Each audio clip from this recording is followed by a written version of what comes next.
नमस्कार। परम आदरणीय माननीय प्रधानमंत्री श्री नरेंद्र मोदी जी, आपका इस कार्यक्रम में हम हार्दिक अभिनंदन करते हैं। 2047 तक विकसित भारत के निर्माण की संकल्पना के साथ युवाओं की आवाज, उनके विचारों को जोड़ने, विकसित भारत के विजन में उनके रचनात्मक योगदान को सुनिश्चित करने के प्रयास स्वरूप नीति आयोग की ओर से इस कार्यक्रम का आयोजन किया गया है, जिसमें देश भर के विश्वविद्यालयों के वाइस चांसलर्स और शैक्षणिक संस्थानों के प्रमुख और फैकल्टी मेंबर्स भी इस कार्यक्रम में हमारे साथ जुड़े हुए हैं। मैं केंद्रीय शिक्षा मंत्री माननीय श्री धर्मेंद्र प्रधान जी से स्वागत संबोधन प्रस्तुत करने के लिए सादर अनुरोध करती हूँ।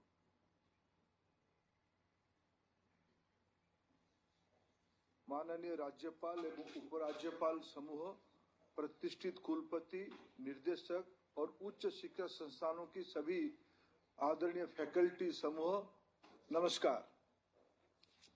आजादी के 75 वर्ष पूरे होने पर हमारी यशस्वी प्रधानमंत्री श्री नरेंद्र मोदी जी ने देश की लाल किले से देश की आने वाले विकास के लिए, आने वाले रोड मैप बनाने के लिए एक नई दृष्टिकोण दिया है, विकसित भारत बनाने के लिए आह्वान किया है। हमारी देश की आजादी की 100 साल पूरे होने पर विकसित भारत के साथ एक नए भारत की निर्माण की उनकी अटूट प्रतिबद्धता ने करोड़ों लोगों के दिल में महत्व रोड मैप बनाने के लिए एक नई दृष्टिकोण दिया है, विकसित भारत बनाने के लिए आह्वान किया है।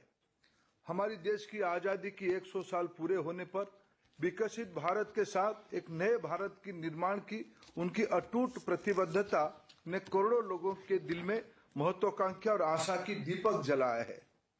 मित्रों, प्रधानमंत्री जी कहते हैं यही समय सही समय है। मित्रों, पिछले सदी में, 20वीं सदी में जब तीसरे दशक तक हम पहुंचे थे, देश की एक तबका आजादी की लड़ाई लड़ रहे थे, दूसरे तबका आने वाले दिनों में, आने वाले सदी में देश कैसे होगा, इसके लिए शिक्षा के आधार पे नई सपने संजो रहे थे, योजना बना रहे थे।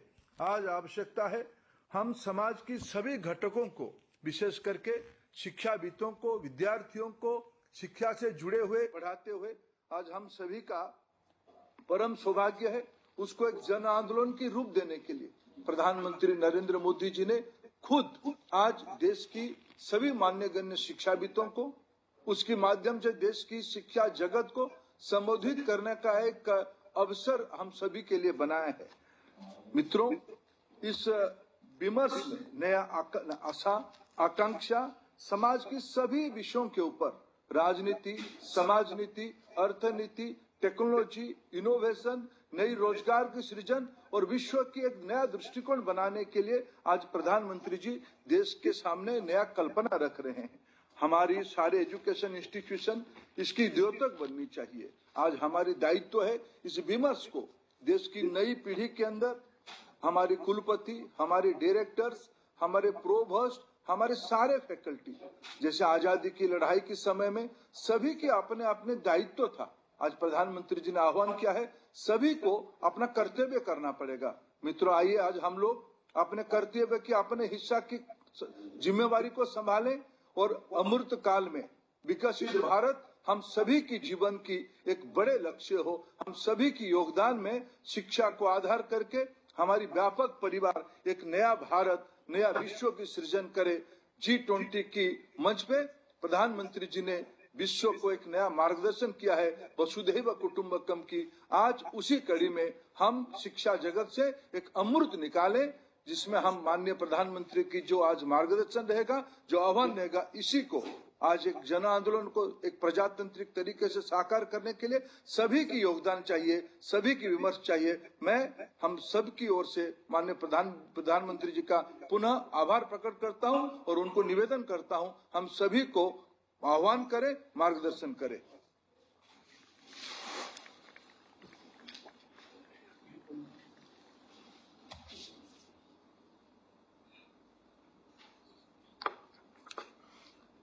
नमस्कार। केंद्रीय मंत्रिमंडल के मेरे सहयोगी धर्मेंद्र प्रधान जी, देश भर से हमारे साथ जुड़े राज्यपाल श्री, शिक्षा जगत के महानुभाव, देवी और सज्जनों, आज विकसित भारत के संकल्पों को लेकर बहुत ही अहम दिन है। मैं शिक्षा जगत के महानुभाव, देवी और सज्जनों, आज विकसित भारत के संकल्पों को लेकर बहुत ही अहम दिन है। मैं सभी गवर्नर्स को विशेष बधाई दूंगा कि उन्होंने विकसित भारत के निर्माण से जुड़ी इस वर्कशॉप का आयोजन किया है।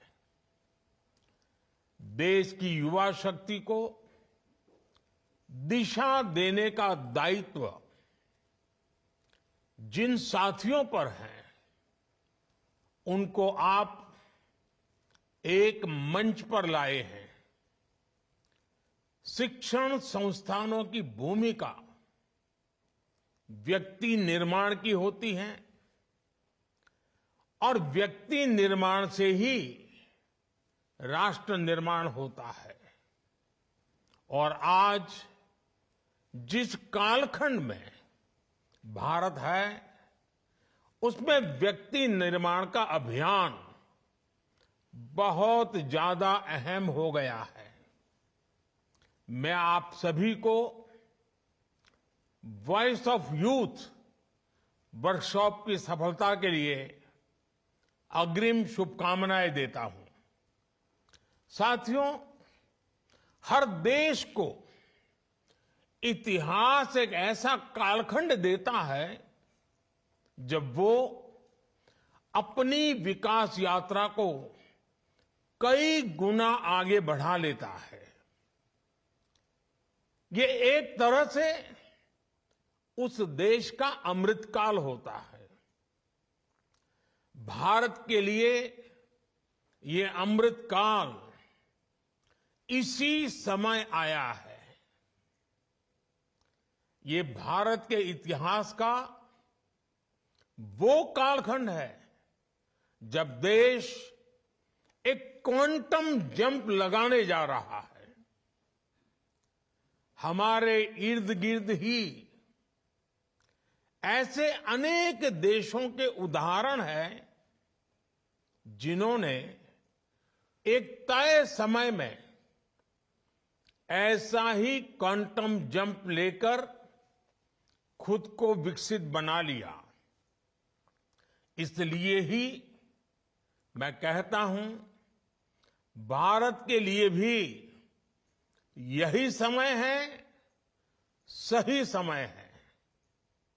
हमें इस अमृत काल के पल पल का लाभ उठाना है। हमें एक भी पल गंवाना नहीं है। साथियों, हम सभी के सामने प्रेरणा के लिए आजादी का हमारा लंबा संघर्ष भी है। जब हम एक ध्येय के साथ, एक जोश, एक जज्बे के साथ आजादी को अंतिम लक्ष्य मानकर मैदान में उतरे, तब हमें सफलता मिली। इस दौरान सत्याग्रह हो,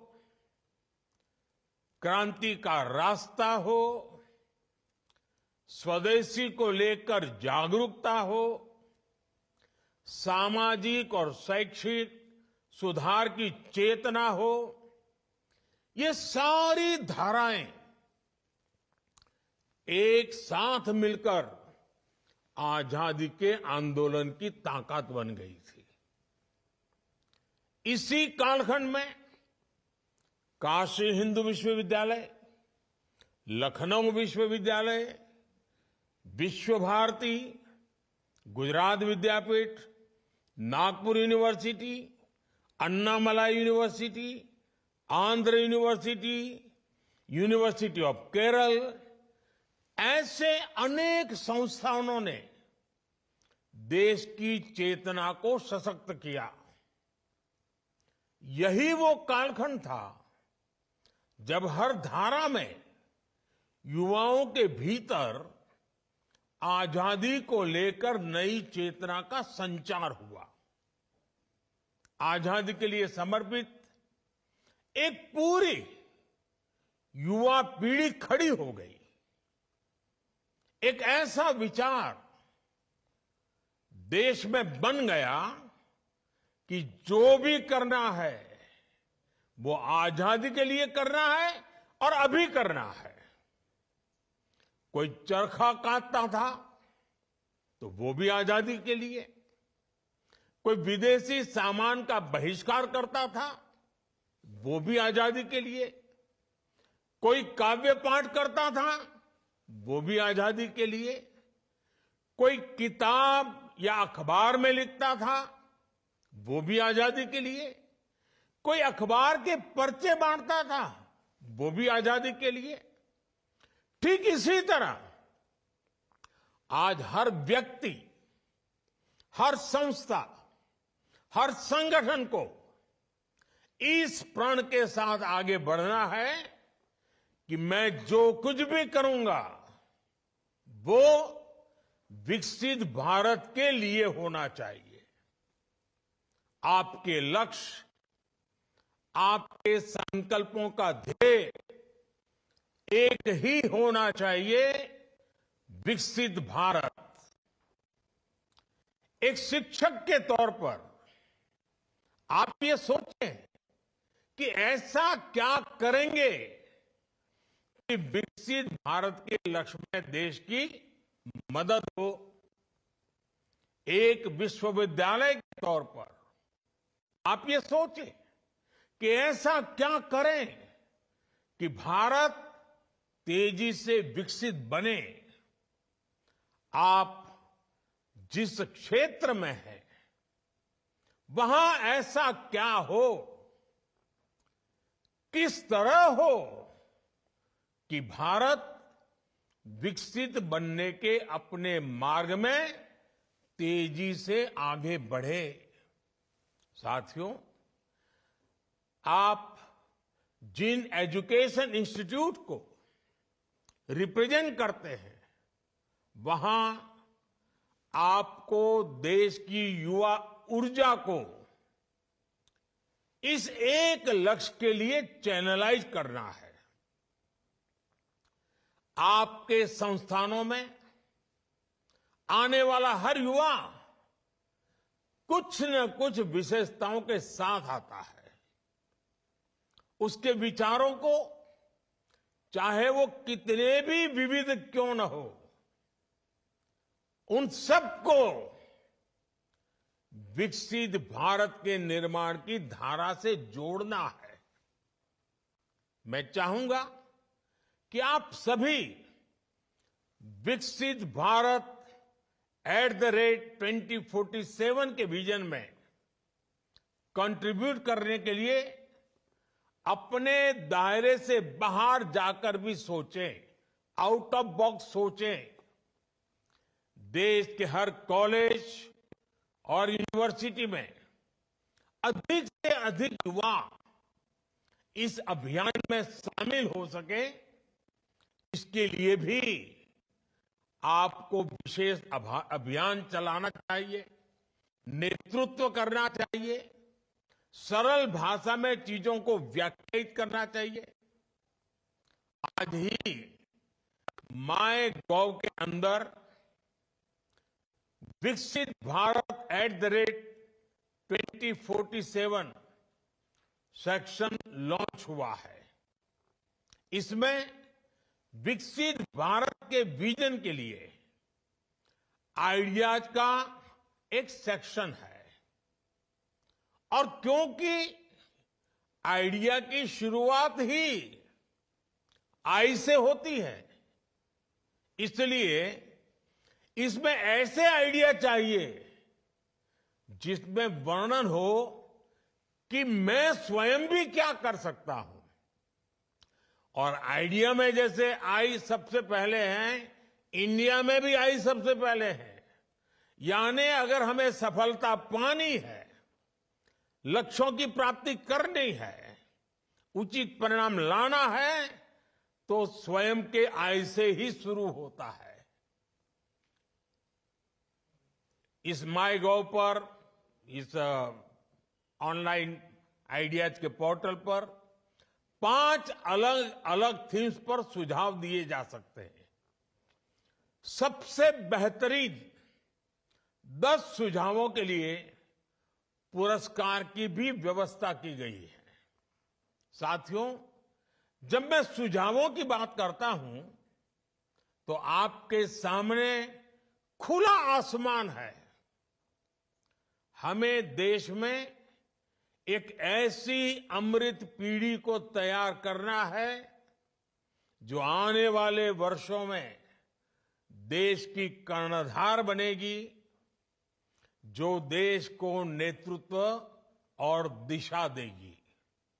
हमें देश के एक ऐसी नौजवान पौध को तैयार करना है जो देश हित को सर्वोपरि रखते, जो अपने कर्तव्यों को सर्वोपरि रखें। हमें सिर्फ शिक्षा और कौशल तक ही सीमित नहीं रहना है। एक नागरिक के तौर पर 2400 घंटे देश के नागरिक कैसे सजग रहें, इस दिशा में भी प्रयास बढ़ाने आवश्यक है। हमें समाज में वो चेतना लानी है, कैमरे लगे हो या न लगे हो, लोग ट्रैफिक की रेड लाइट जंप न करें। लोगों में कर्तव्य बोध इतना ज्यादा हो कि वो समय पर दफ्तर पहुंचे, अपने दायित्वों को निभाने के लिए आगे बढ़कर काम करें। हमारे यहां जो भी प्रोडक्ट बने उसकी क्वालिटी इतनी बेहतर हो कि मेड इन इंडिया देखकर लेने वाले का गर्व और बढ़ जाए।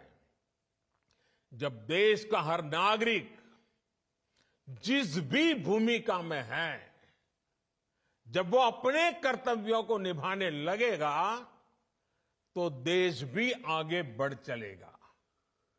अब जैसे प्राकृतिक संसाधनों के इस्तेमाल से जुड़ा विषय है, जब जल संरक्षण को लेकर गंभीरता बढ़ेगी, जब बिजली बचाने को लेकर गंभीरता बढ़ेगी, जब धरती मां को बचाने के लिए केमिकल का इस्तेमाल कम होगा, जब पब्लिक ट्रांसपोर्ट के ज्यादा से ज्यादा इस्तेमाल के प्रति गंभीरता होगी, तो समाज पर, देश पर, हर क्षेत्र में बहुत ज्यादा सकारात्मक प्रभाव पड़ेगा। मैं ऐसे कितने ही उदाहरण आपको गिना सकता हूं। आप भी मानेंगे कि छोटी छोटी बातें हैं, लेकिन इनका इंपैक्ट बहुत बड़ा होता है। स्वच्छता के जन आंदोलन को नई ऊर्जा कैसे दी जाए, इसके लिए भी आपके सुझाव अहम होंगे। हमारे युवा आधुनिक लाइफस्टाइल के साइड इफेक्ट का मुकाबला करें, इसके लिए आपके सुझाव अहम होंगे। मोबाइल की दुनिया के अलावा बाहर की दुनिया भी देखें, ये भी उतना ही जरूरी है। एक शिक्षक के तौर पर आपको ऐसे कितने ही विचारों की सीडिंग वर्तमान और अगली पीढ़ी में करनी है, और आपको खुद भी अपने विद्यार्थियों का रोल मॉडल बनना है। देश के नागरिक जब देश के हित की सोचेंगे, तभी एक सशक्त समाज का निर्माण होगा, और आप भी जानते हैं कि जिस तरह समाज का मानस होता है, वैसी ही झलक हमें शासन प्रशासन में भी नजर आती है। मैं अगर शिक्षा के क्षेत्र की बात करूं तो उससे जुड़े भी कितने ही विषय हैं। 3-4 साल के कोर्स के बाद हमारे शिक्षण संस्थान प्रमाण पत्र देते हैं, डिग्रियां देते हैं, लेकिन क्या हमें ये सुनिश्चित नहीं करना चाहिए कि हर छात्र के पास कोई न कोई स्किल अनिवार्य रूप से हो? ऐसी चर्चाएं, इससे जुड़े सुझाव ही विकसित भारत की यात्रा का मार्ग स्पष्ट करेंगे। इसलिए आपको अपने हर कैंपस, हर संस्थान और राज्य के स्तर पर इन विषयों पर मंथन की एक व्यापक प्रक्रिया के रूप में आगे बढ़ना चाहिए। साथियों, विकसित भारत के निर्माण का यह अमृतकाल वैसा ही है, वैसा ही समय है जैसे हम अक्सर परीक्षाओं के दिनों में देखते हैं। विद्यार्थी अपने परीक्षा के प्रदर्शन को लेकर बहुत आत्मविश्वासी होते हैं, लेकिन फिर भी अंतिम समय तक वो कोई कोर कसर बाकी नहीं छोड़ता। हर विद्यार्थी अपना सब कुछ झोंक देता है, समय का पल पल एक ही देह से जोड़ देता है, और जब परीक्षा की तारीखें आ जाती हैं, डेट डिक्लेयर हो जाती है, तो ऐसा लगता है पूरे परिवार की परीक्षा की तारीख आ गई है। सिर्फ विद्यार्थी नहीं, बल्कि पूरा परिवार ही एक अनुशासन के दायरे में हर काम करता है। हमारे लिए भी देश के नागरिक के तौर पर परीक्षा की डेट डिक्लेयर हो चुकी है। हमारे सामने 25 साल का अमृतकाल है। हमें 24 घंटे इसी अमृतकाल और विकसित भारत के लक्ष्यों के लिए काम करना है।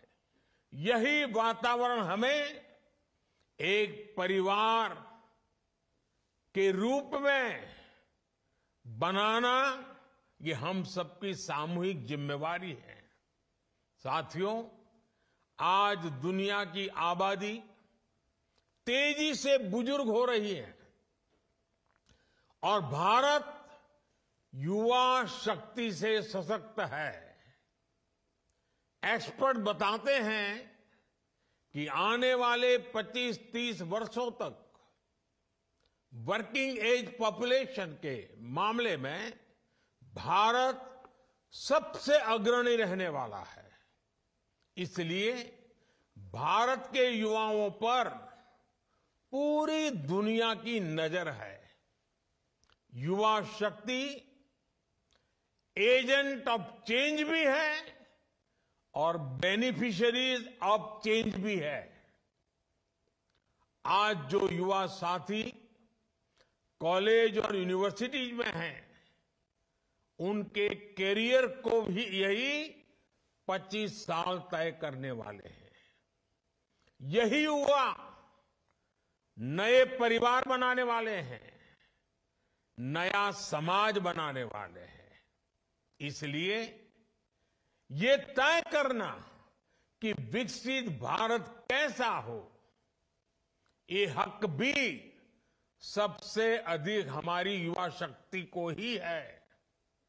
इसी भाव के साथ सरकार देश के हर युवा को विकसित भारत के एक्शन प्लान से जोड़ना चाहती है।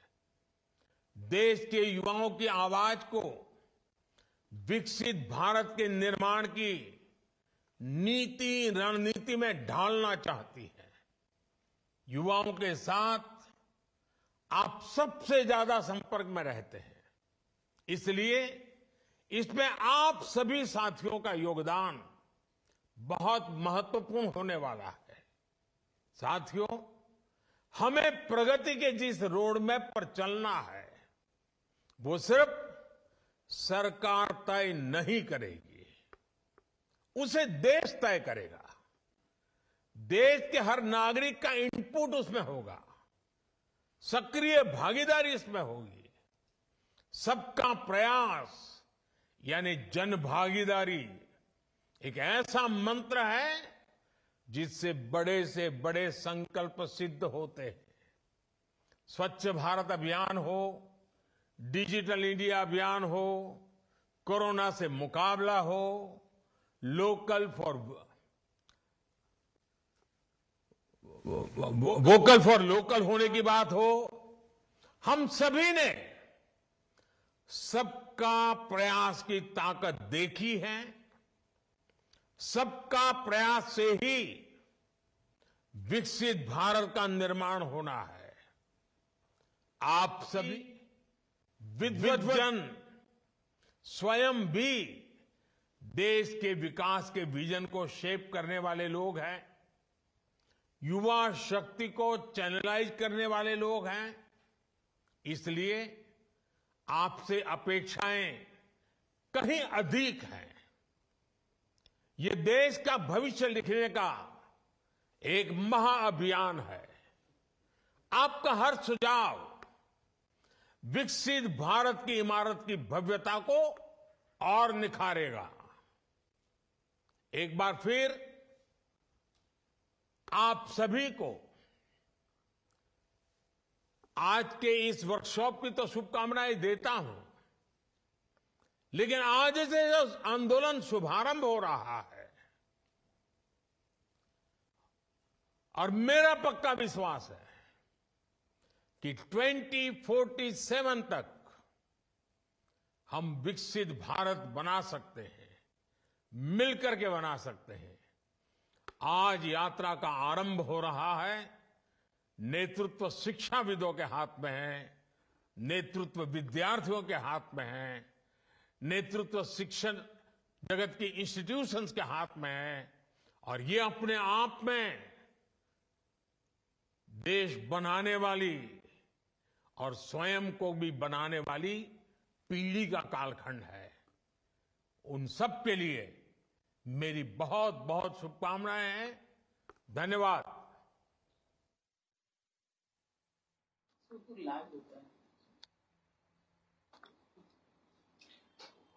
विकसित भारत एक्ट 2047 युवाओं की आवाज, इस पहल का शुभारंभ माननीय प्रधानमंत्री जी के द्वारा किए जाने के बाद अब दिल्ली से ये कार्यक्रम यही समाप्त हो रहा है। अब आप सबसे अनुरोध करते हैं कि माननीय प्रधानमंत्री जी के द्वारा दिए गए मार्गदर्शन के अनुरूप वर्कशॉप्स और पैनल डिस्कशंस के आधार पर आप अपने कार्यक्रम को आगे बढ़ा सकते हैं। Ladies and gentlemen, with this we conclude the launch function of Viksit Bharat Act 2047 Voice of Youth from Delhi. You may all kindly proceed with the workshops and panel discussions as per the scheduled program. Thank you all for joining us. Namaskar.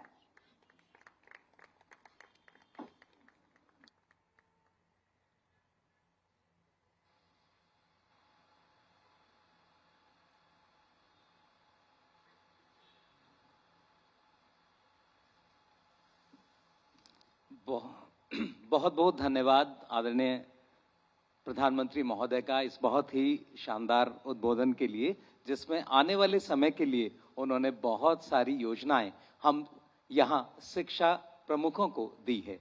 आप सबसे अनुरोध, अब हम tea break के लिए मिल रहे हैं। उसके बाद पुनः हम इस कार्यक्रम में वापस होंगे। 10 मिनट का टी ब्रेक है और उसके बाद हम लोग वापस यहाँ असेंबल होंगे। माननीय उपराज्यपाल महोदय का बहुत बहुत आभार। इस कार्यक्रम में हमारे साथ आप बने हुए हैं। जोरदार करतल ध्वनि से आइए हम सर का आभार यहाँ करें। और सभी से अनुरोध, अब हम सब टी ब्रेक के लिए मिल रहे हैं।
सभी से अनुरोध, प्लीज अब आप अपना स्थान ग्रहण करें।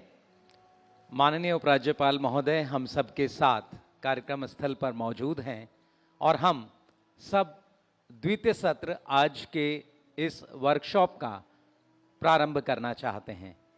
आप सब शिक्षकों का, आप सब शैक्षिक अधिकारीगण का हार्दिक अभिनंदन और स्वागत।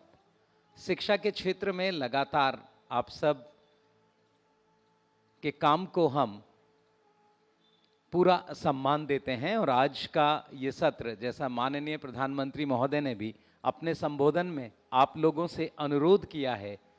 किसी ने पूछा शिक्षक से क्या करते हैं आप, किसी ने पूछा शिक्षक से क्या करते हैं आप। शिक्षक ने कहा, सुंदर सुर सजाने को साज बनाता हूं, नौसखिए परिंदे को बाज बनाता हूं, चुपचाप सुनता हूं शिकायतें सबकी, तब दुनिया बदलने की आवाज बनाता हूं। समंदर तो परखता है हौसले पंछियों के और मैं डूबती कश्तियों का जहाज बनाता हूं। बनाए चाहे चांद पे कोई बुर्जे खलीफा, अरे मैं तो कच्ची ईंटों से ताज बनाता हूं। तो आप सब शिक्षकों के लिए ये शब्द समर्पित और आप सब का एक बार पुनः हार्दिक अभिनंदन और स्वागत। अब हमारा पैनल डिस्कशन और panel discussion on thematic topic of empowered Indians, और इस सेशन के बाद प्रश्न उत्तर के लिए भी आपको हम आमंत्रित करेंगे। मैं जोरदार तालियों से चाहता हूं हम स्वागत करें आज के इस पैनल डिस्कशन के मॉडरेटर श्री अभिजीत राय सर को, जो प्रेस सेक्रेटरी हैं to honourable lieutenant governor Delhi. जोरदार तालियों से आइए स्वागत करें। इसी क्रम में हम स्वागत कर रहे हैं दिल्ली विश्वविद्यालय के कुलपति प्रोफेसर योगेश सिंह। एक बार जोरदार तालियों से आइए स्वागत करें। इसी क्रम में हम स्वागत कर रहे हैं नेशनल लॉ यूनिवर्सिटी के vice chancellor professor doctor GS Vajpayee ji को। जोरदार तालियों से आइए स्वागत करें। इसी क्रम में Indraprastha institute of information technology Delhi के डायरेक्टर प्रोफेसर रंजन बोस हमारे साथ। जोरदार तालियां बजती रहें। और इसी क्रम में गुरु गोविंद सिंह इंद्रप्रस्थ यूनिवर्सिटी के VC प्रोफेसर महेश वर्मा जी, आप सबका हार्दिक स्वागत। और अब अनुरोध आदरणीय श्री अभिजीत राय से इस पैनल डिस्कशन के लिए। Hello. On behalf of the Honorable Lieutenant Governor of Delhi, Shri Kumar Saxena ji, and the Lieutenant Governor's Secretariat, I welcome the panelists on stage. Today, at the call of the Honorable Prime Minister of India, we have gathered here to shape the demographic dividend of India that will further shape Viksit Bharat at 2047. It is indeed my proud privilege to be moderating this session where panelists are academic luminaries and reputed scholars in themselves. On the overall theme of empowered Indians, Professor Yogesh Singh, VCDU, will be speaking about education and economy. Professor GS Vajpayee, Vice Chancellor, National Law University of Delhi, will be speaking on happiness and development, happiness as a development. Dr. Mahesh Verma will be speaking on health, and Professor Ranjan Bose will be speaking on technology. After we have heard their views, the floor will be open for a question and answer session with the panelists. I'll request to begin with.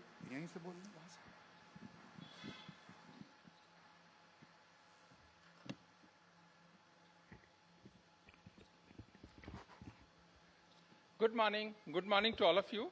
Honorable Lieutenant Governor of Delhi, Shri Kumar Saxena ji, Chief Secretary, Government of NCT of Delhi, Secretary Education, Secretary to LG, respected Vice Chancellors of different universities, educationists, officers, invited guests, and my dear friends, Namaste. Viksit Bharat at 2047, how does it sound? Inspiring, igniting, influencing. It also generates proud feelings, and today Honorable PM has taken a sankalp of Viksit Bharat at 2047. So this is the sankalp of Bharat Sarkar, and this is also the sankalp of people of India. Congratulations to all of you. और एक ईश्वर से प्रार्थना है कि हम सब जो यहाँ पर बैठे हैं 25 साल बाद 2047 में इस भारत को विकसित होते हुए भी देखें, तो आप सब 25 साल बाद भी यहाँ रहें, ऐसी ईश्वर से प्रार्थना है. When it comes to the progress of India, India took 60 years to become $1 trillion economy in 2007. But after only 7 years in 2014, India became $2 trillion economy. And in 2019, we became $3 trillion economy only after 5 years. And now, in 2023, we became $4 trillion economy only after 4 years, despite 2 years COVID. And in 2026 or 27, we will be a $5 trillion economy. And by 2030, India will be 30 trillion. It means India will add 1 trillion every year after 2030 for 20 years. Imagine we took 60 years to become $1 trillion economy, and now we want to add $1 trillion economy, and we may be probably the second largest economy by that time, 2047. But here the key is what? Key is the economic.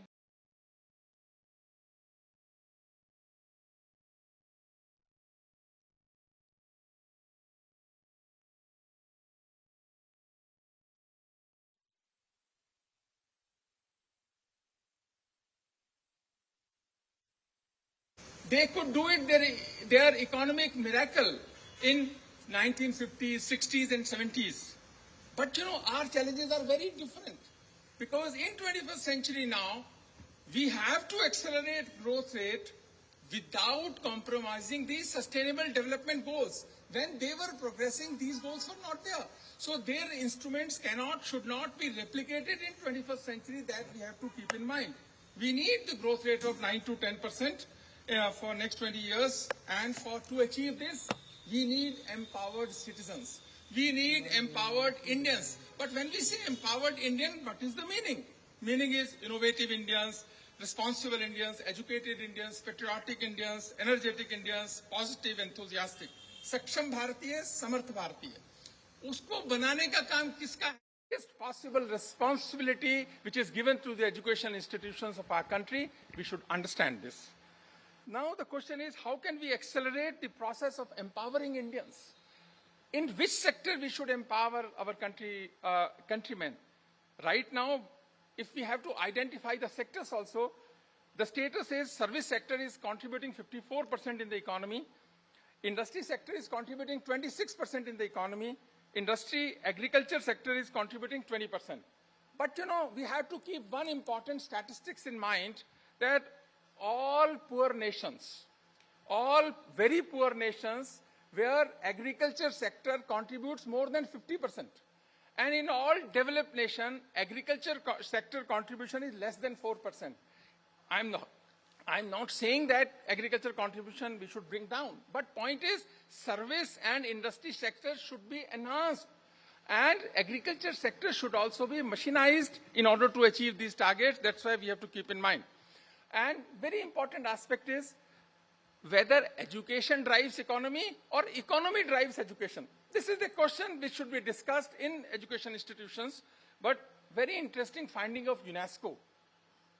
They say that every dollar invested in education, generates $10 to $15 in the economy. So here is the root, and the focus should be on education, and we need strong and robust education system with large multidisciplinary higher education institutions. First idea is, because we have in Delhi also, we have good number of premier institutions, we should fix minimum number of students, because India is a large country, 140 crore. So size of all universities should be multidisciplinary, and size should be at least 10,000 students in every university or more, so that we can change the lives of the students who are studying in the university. This is one thing. And we need to develop balanced and civilized mindset. This is also very important in any civilized society. We need to develop balanced and civilized mindsets of our teachers and students. Meaning thereby, someone has rightly said कि हमें ऐसा करना चाहिए कि जिंदगी में ऐसा करें कि काम दोनों का चलता रहे. जिंदगी में हम ऐसा करें कि काम दोनों का चलता रहे, हवा भी चलती रहे और दिया भी जलता रहे. This mindset we have to develop in higher education systems. We need to focus on intrinsic values of compassion, kindness, goodness, and happiness. How to do it? We have to design our own instruments for that. We need academic leaders in higher education institutions, those who are decisive, trustworthy, reliable, unbiased, open mind, and take bold decisions where others hesitates. That because leadership is equally important for implementing the ideas of in the higher education institutions. Such leaders will help to create right ecosystem for the development of empowered Indians. We should also focus on originality, research, and entrepreneurship. So right kind of culture should be developed. Those, right now, good number of teachers are here. Our teachers are satisfied after publication of a good research paper. This is halfway journey. Now time has come to focus on product development. You have published a good paper in a good journal, fine. But don't satisfy yourself here. This is halfway. Think about product development and then sustainable product development and commercially sustainable product development. Then and only then we will be able to create wealth not only for ourselves but also for our country. And that's why, you know, to create right kind of infrastructure, every university should create instruments like in Delhi University we have created 2 companies. One is Section 8 company, Udmoday Foundation, to create startup culture in the university, and another is University of Delhi Foundation.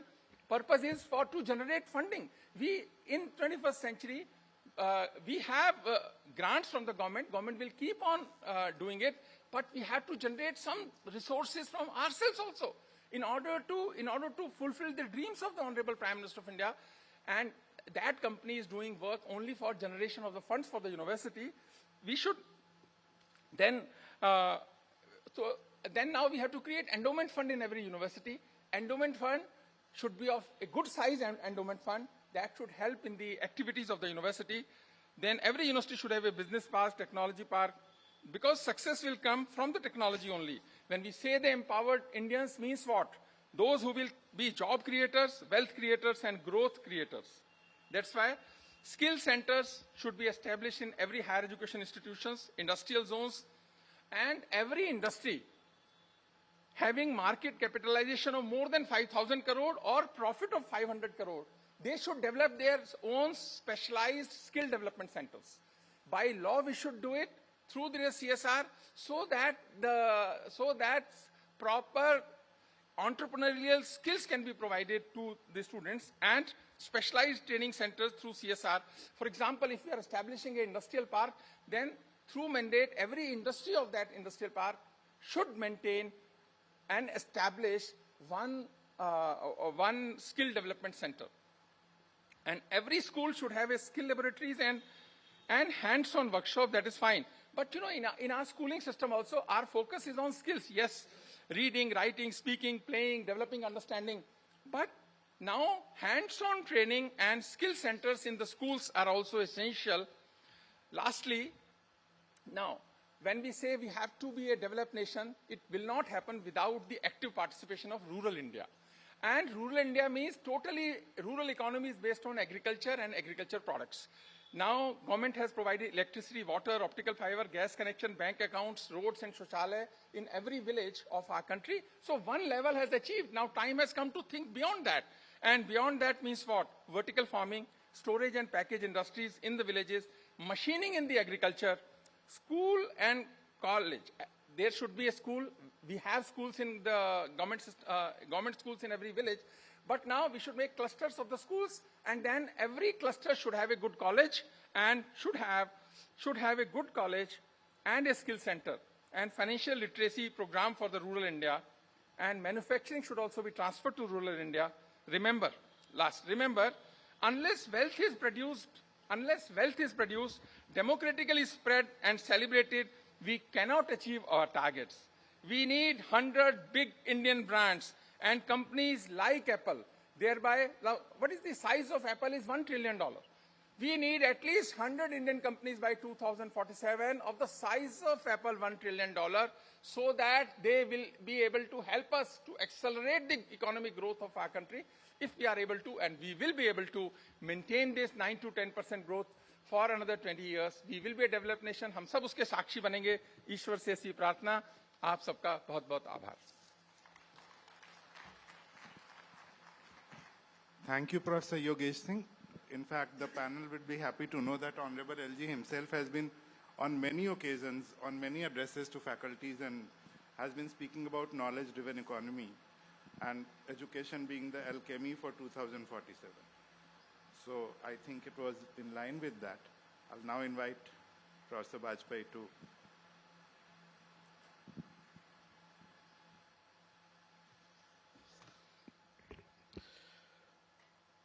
Honorable LG, Chief Secretary, Delhi Government, Principal Secretary, Education, Vice Chancellors, colleagues, faculty members. When I stand up before you to look at the idea of Viksit Bharat, I think it is very important to revisit the very conceptualization of development that we have in mind. I'm sure that we have traveled a long journey and already reached to a significant milestone where we have seen India very rapidly growing, and that focus has already been identified. It's not that we are talking to a Viksit Bharat. We have reached to a stage from where this vision to developed India is looking quite achievable. And therefore, I believe that the targets have already been identified and they are being increasingly achieved at a remarkable pace. Acceleration is required now in certain priority sectors which should be identified, and probably more micro planning is needed because a macro vision, Viksit India is a macro vision. In order to achieve this vision, I am sure that the government must have thought the strategy and the implementation mechanisms and its monitoring for times to come. Therefore, I am not getting into those nitty-gritty of several areas in which the things are already happening and there is already some developments. Here I am only indicating certain aspects which are so indigenous and India specific and which should become the part of the whole conceptualization of development as we look at 2047. I believe that the National Vision Plan, and this is the occasion where we are only exploring the ideas, and probably after ideas we will be going for a strategy, implementation and monitoring. So at the stage of ideas, what could be the new ideas which should become the part and parcel of the development planning for this country? So it is in this context I have identified 9 things, but my core theme is Happy India, Empowered India. Because I consider happiness to be the cornerstone of the development. The good governance necessarily includes the idea of happiness. World Happiness Report is released every year on March 20th, which ranks the nation on the basis of certain indicators. And this happiness, I am talking in a measurable terms. I am not speaking in abstract terms. How the happiness should become one of the dimensions of the development conceptualization. So when I say Happy India, Empowered India, because I believe many nations have seen accelerated growth of economic development, but they have not necessarily touched the that magical number of happiness index.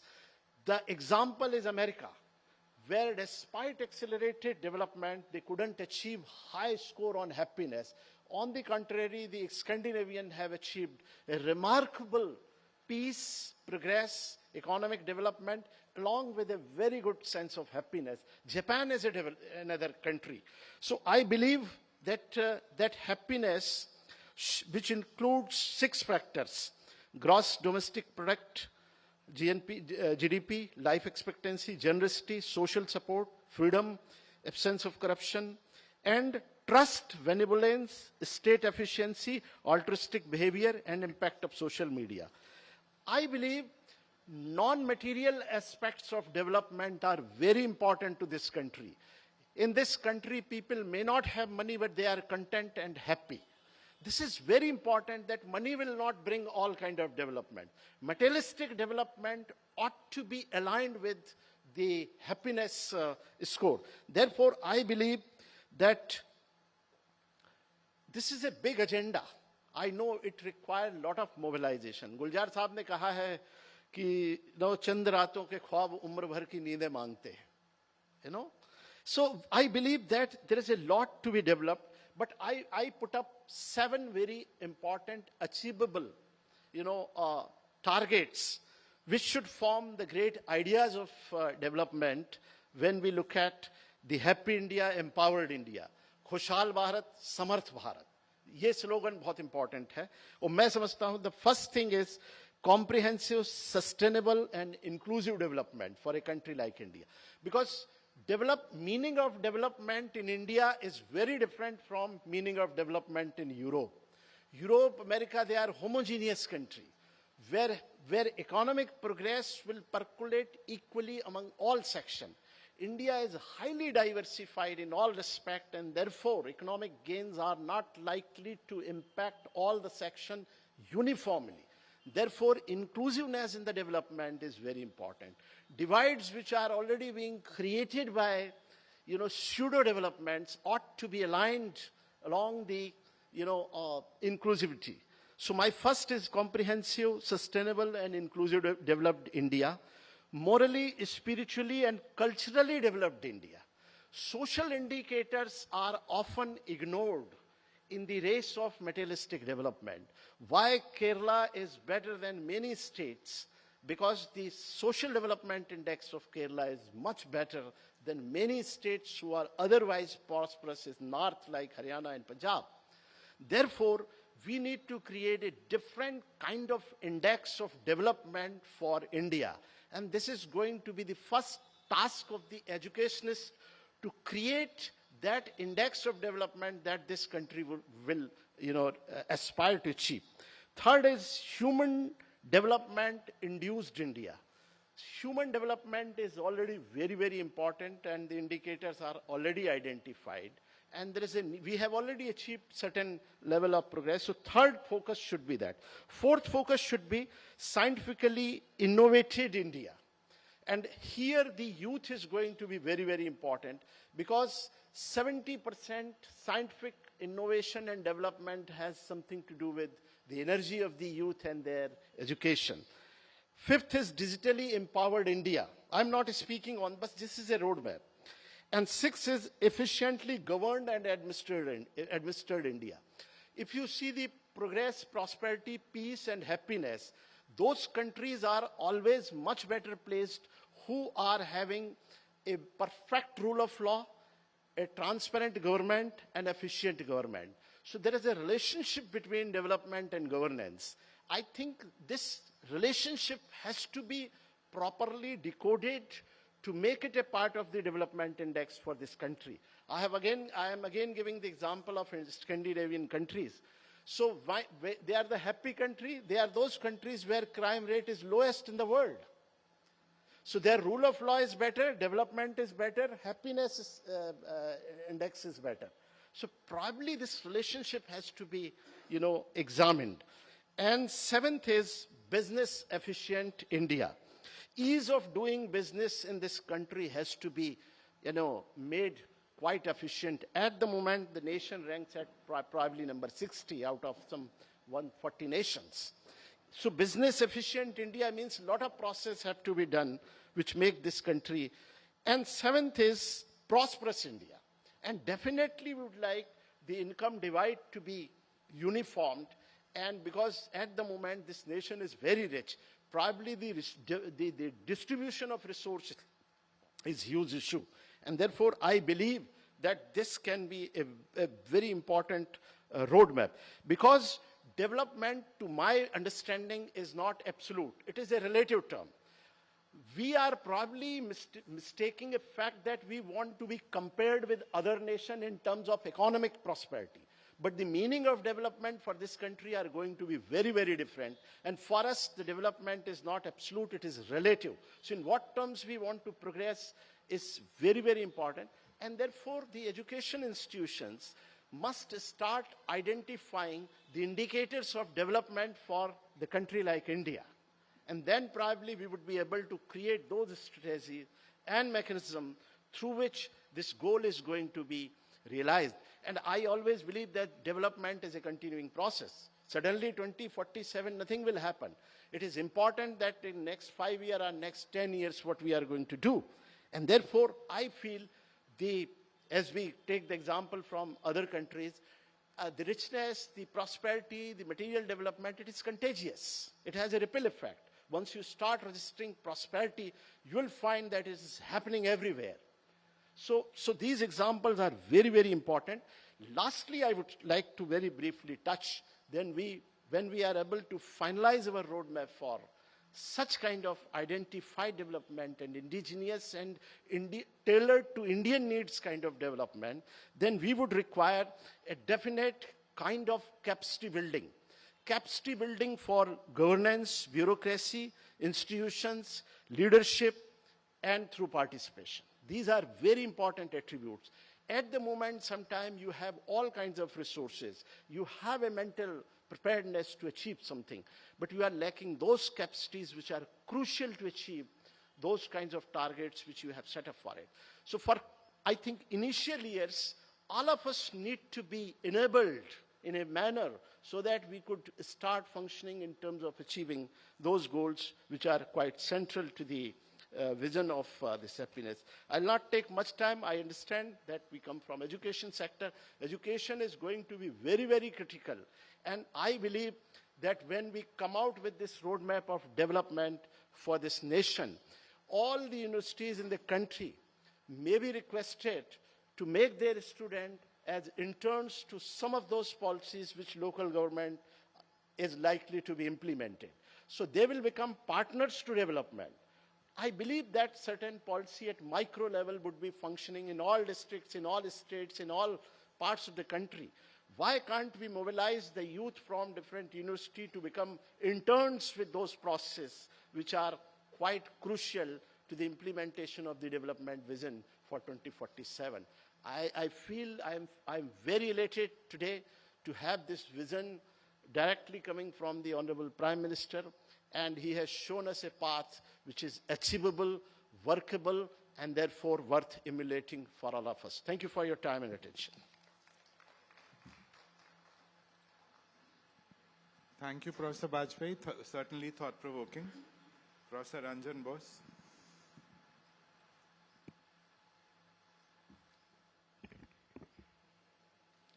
Very good morning to all of you. It's an honor to be here.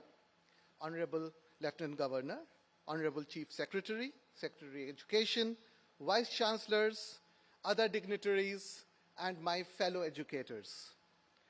Today, this is a blessed day because we have got a challenge in front of us. A challenge that is very, very dear to all of our hearts because we have been thinking about it, talking about it in our corridors, but today it is in front of us, staring us and challenging us. So let us refocus on the theme for today's panel discussion. It is about empowering Indians. So let's fix the definitions first so that we understand what we are talking about. Empowering, right? What is an empowered Indian going to be? Who is an empowered Indian? First, simple definition, ability to take decisions and empowered to implement them. Very simple definition if you want to understand what is empowered Indian. Right? But when we were asked to look at this,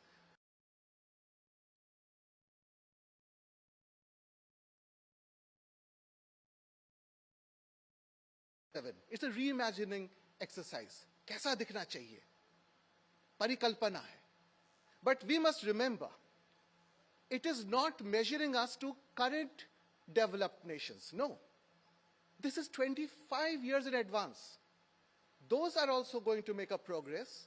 We are also going to make a progress. This is not a catch-up game. This is not a me-too game. This is an exercise in leadership.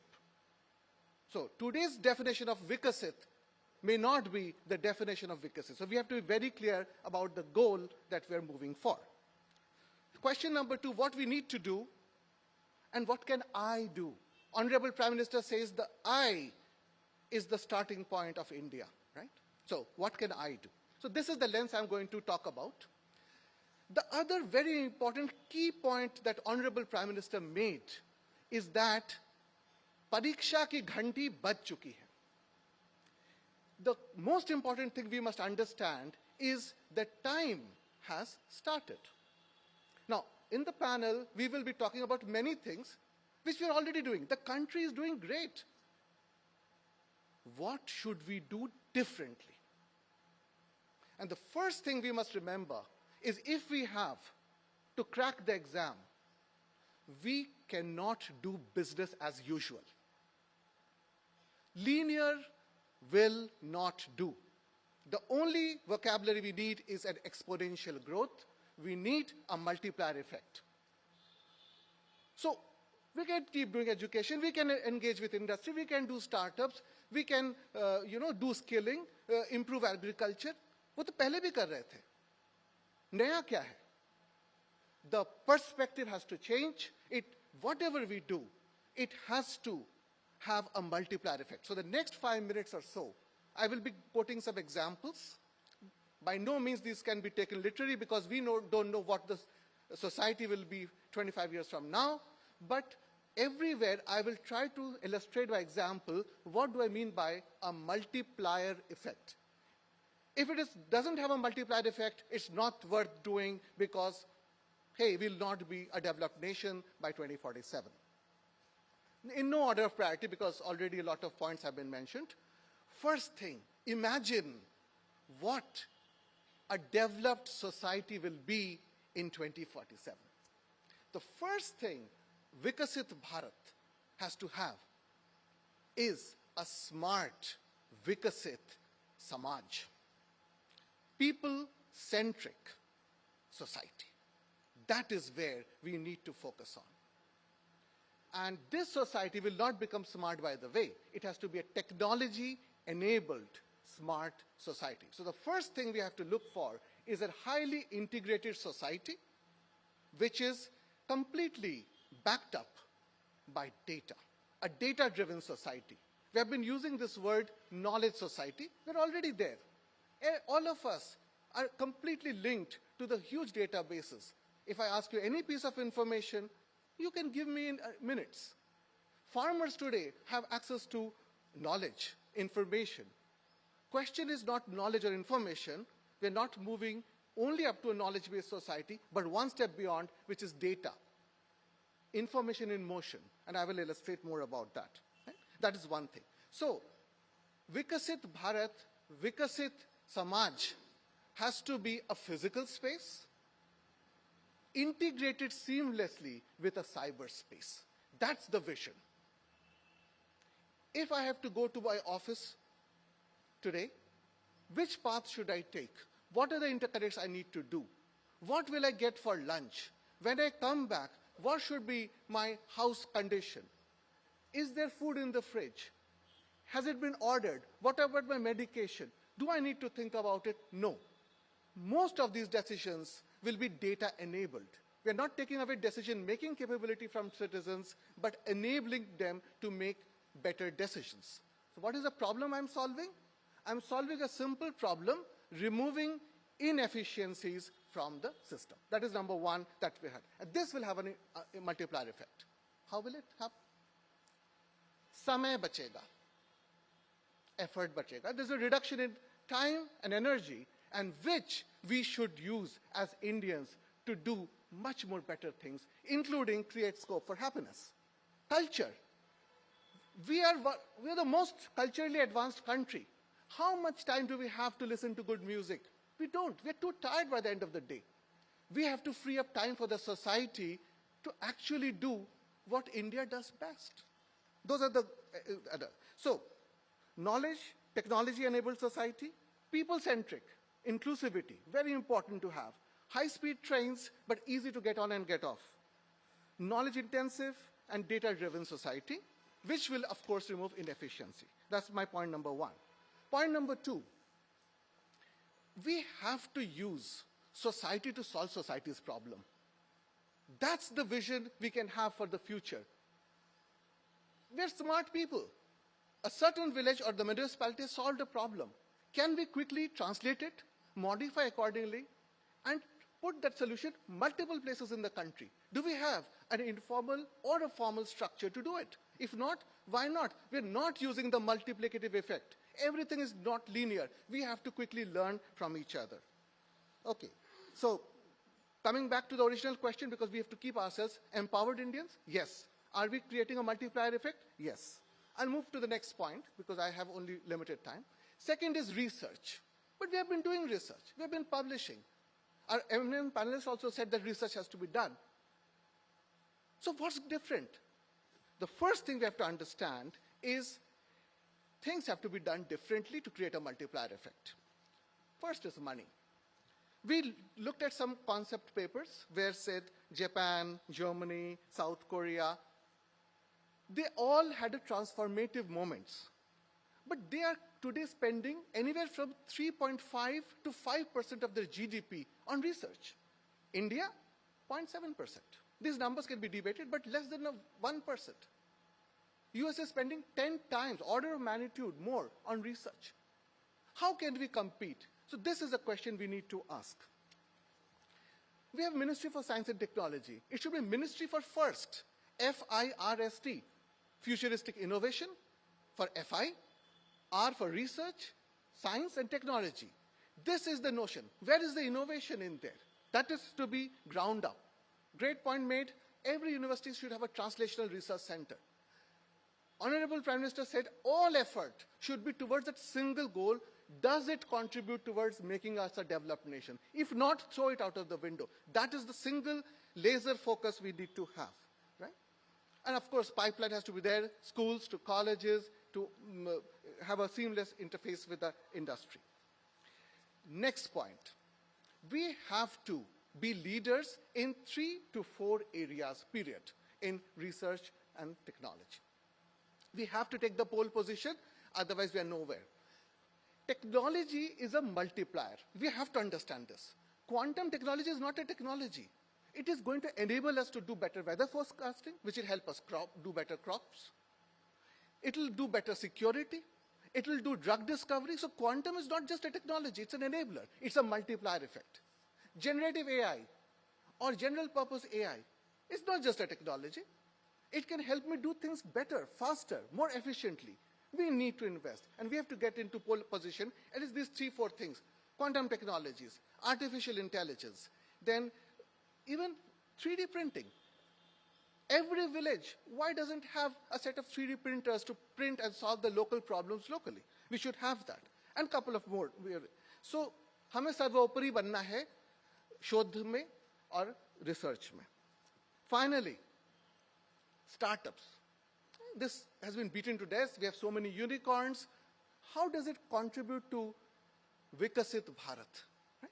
So first thing we have to understand is, where is the multiplier effect? Because linear is not going to help us. And the multiplier effect will come from the fact that the ecosystem has to be strengthened. We have some examples. Taiwan was not mentioned, but they have hubs. They have the whole city which is doing startup. Is there a startup city here? Bangalore happens to be. Delhi happens to be. It's not focused on that. So if we have to make that leap, quantum leap, we have to look at democratization of funding and ensuring that we have the critical mass and the ecosystem there. Otherwise, it'll only be linear. Startups are not collaborating. Every university has an incubator. Naya kya hai? Are they collaborating? No. They're doing the same thing over and over again. Why are we having a leaky bucket instead of filling up water in a proper manner? So there are many more things. And finally, cultural shift. Ask a parent, doctor engineer ही बनेगा, फिर IAS बनेगा, फिर कुछ और बनेगा, business करेगा, entrepreneur बनेगा? No. Cultural shift. In a Viksit Bharat, every child perhaps wants to be an entrepreneur, and the parent said, it's okay if you fail. Grand failures will be recognized and rewarded. Grand failures. Because there are no failures in life, there are only lessons in life. There are no bad students, there are only bad teachers. We know that, right? So that's how we go. So finally, I will try to conclude my discussion. I will not touch about education, healthcare, other panelists are talking about. My area was only to talk about how technology can do. So coming to a conclusion, we have to permit, allow, empower our citizens of 2047 to be able to take decisions and implement those choices. India should lead. We have to invest. And obviously, the general outcome is it has to be a $30 to $35 trillion economy. We can't argue with that. But if you have to power these changes, one more thing is there besides capital: energy. So we have to be very, very clear about where we are going to get this energy from. If we are ready with all these ideas, but we don't solve the energy problem, we have to be very, very clear on where do we get that energy to solve from. Finally, Viksit, V-I-K-S-I-T, V for vision, I for innovation, K for knowledge, S for scientific pursuit, I for inclusion.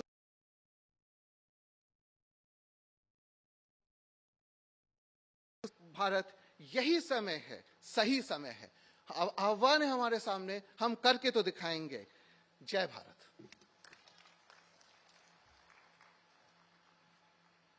Thank you, Professor Ranjan Bose. May I now invite Dr. Mahesh Verma for his address.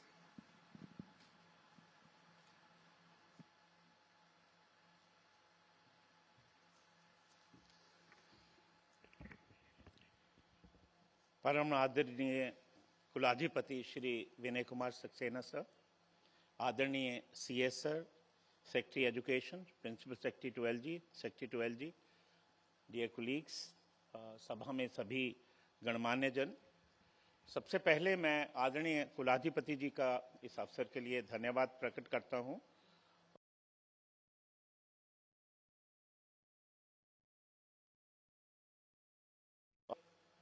Education and economy, health and happiness and technology. और आज का जो हमारे आदरणीय प्रधानमंत्री जी का जो संबोधन था वो वास्तव में बहुत इंस्पायरिंग था। उन्होंने कहा कि अमृत काल खंड जैसे एक परीक्षा की डेट आ गई है, यही समय है, सही समय है, एक पल भी नहीं गंवाना है, हमें कर्णधार पीढ़ी को तैयार करना ये हमारी जिम्मेदारी है, चेतना लाना है जिसका देश हित सर्वोपरि हो और ये सामूहिक जिम्मेदारी है।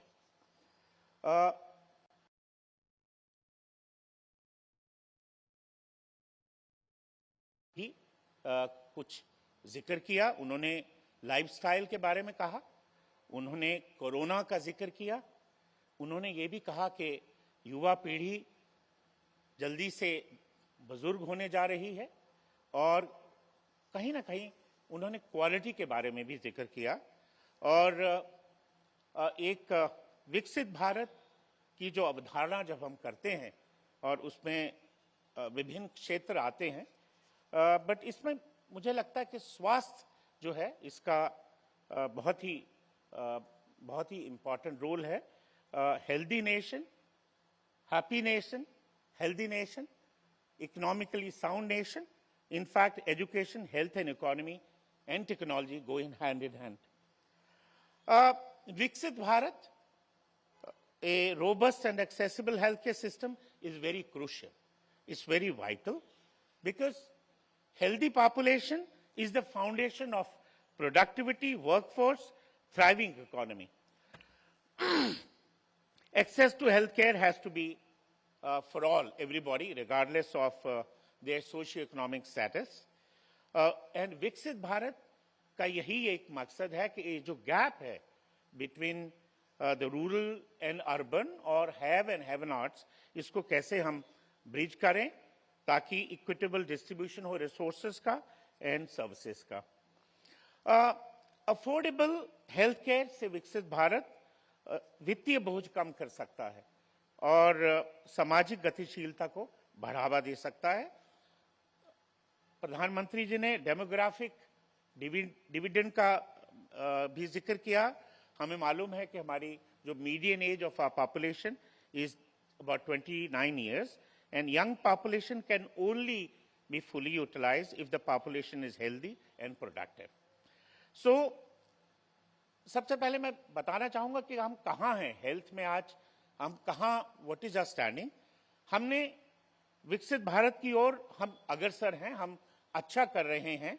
और if you look at the indicators, जैसे प्रोफेसर वाजपेयी जी ने हेल्थ के इंडिकेटर्स के बारे में जिक्र किया, अगर हम हेल्थ के इंडिकेटर्स को देखें तो IMR, infant mortality rate, MMR, life expectancy, और number of doctors and professionals available, doctor patient ratio, immunization coverage, इस सब में हमने बहुत अच्छा किया है। ड्रास्टिकली हमने इम्प्रूवमेंट लाई है। और but today the scenario is slightly change. कहीं कोई टाइम था कि हम कम्युनिकेबल डिजीजेस को रोकने के लिए स्ट्रगल कर रहे थे। आज हम देख रहे हैं कि there is a sudden increase in NCDs, non communicable diseases, which is about 55% in the recent times. So what are we doing today? What is happening? How are we doing? And what is, especially in the last 8 to 10 years, what government has done? And we have to, as we said, we need to increase the pace, we need to speed up. You know, it all started in 2017 when the National Health Policy was formed, and this policy was committed to universal health coverage, increasing the access and quality, lowering the cost, and this policy ensured that there is a free primary health coverage for everybody, including mental health, NCDs, free drugs, diagnosis, and free emergency essential care. They all started in 2017. And then a drastic thing happened. In 2018, Government of India launched Ayushman Bharat योजना। इस आयुष्मान भारत योजना के दो component हैं। एक तो है कि Ayushman Bharat health and wellness centres, जो हमारे सब सेंटर्स से प्राइमरी हेल्थ सेंटर्स से, उन सबको उनको हेल्थ एंड वेलनेस। सो अब देखिए कि उसका टोटल स्वरूप बदल दिया। सिर्फ which was only for a primary health centre, now not only health but wellness also. And आज की डेट में हमारे देश में 1,63,239 हेल्थ एंड वेलनेस सेंटर्स काम कर रहे हैं। दूसरी ओर सबसे बड़ी, विश्व की सबसे बड़ी जो हेल्थ इंश्योरेंस थी, आयुष्मान भारत प्रधानमंत्री जन आरोग्य योजना, जिसमें every family every year 5 lakh rupees was insured, and only 12 crore families have been covered. So that means almost, if 5 people are there in family, almost 55 crore population, which is a substantial amount of our population, that has been covered under this PMJ योजना. And ये cashless है totally, और इसमें 25,000 hospitals all over the country are empaneled. फिर 2020 में Ayushman Bharat digital health mission शुरू हुआ.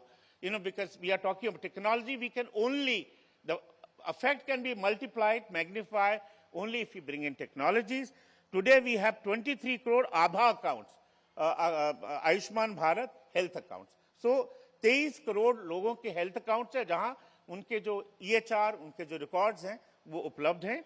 और 2021 में प्रधानमंत्री जी ने प्रधानमंत्री Ayushman Bharat health infrastructure mission भी शुरू किया, और आज हमारे पास 10,000 जन आयुषी केंद्र हैं, और नेशनल हेल्थ मिशन है जिसमें अर्बन रूरल दोनों कवर्ड हैं. मिशन इंद्रधनुष है जिसमें 80% of our women and children are covered for immunization, and we have 19,500 hospitals which are accredited by NABH, National Accreditation Board for Hospitals. So हम विकसित भारत की ओर अग्रसर हैं, और बट विकसित भारत का सपना 2047 कैसा हो, हमारे क्या टारगेट्स हैं, हमें क्या करना चाहिए, हमारी जो स्वास्थ्य सेवाएं हैं उसकी रूपरेखा का बिंदु क्या हो, कौन से बिंदुओं पर आधारित हो. 5 pronged एक्शन है. सबसे पहले है कि हमें strengthening of primary health care. Primary health care has to be available for everybody, whatever may be the socio-economic condition. So UHC has to be 100% coverage. That is our mission. And we also have to strengthen training and skill development. And for that, we can only hope that can only happen if we leverage technology using telemedicine, digital health platforms, mobile health services, so that access is better, and especially in the rural areas. That is the first target. The second one is that we must expand workforce and health infrastructure. We know that, you must be reading that we still have shortage of doctors, nurses, other paramedical staff. So we need to do something so that we can increase their number and expand the healthcare infrastructure, hospitals, clinics, and also utilizing technology to improve the delivery and efficacy of care. What are targets in terms of indicators? MMR less than 50 per 1 lakh live births, IMR less than 10 per 100 live births, 100% institution deliveries, 100% immunization, eliminate communicable diseases like malaria, TB, which is still prevalent, strengthen disease surveillance, and drastically reduce NCDs, which is about 55% today. We need to bring it down. So that is the second target. The third one is we must encourage community participation and targeting social determinants of health.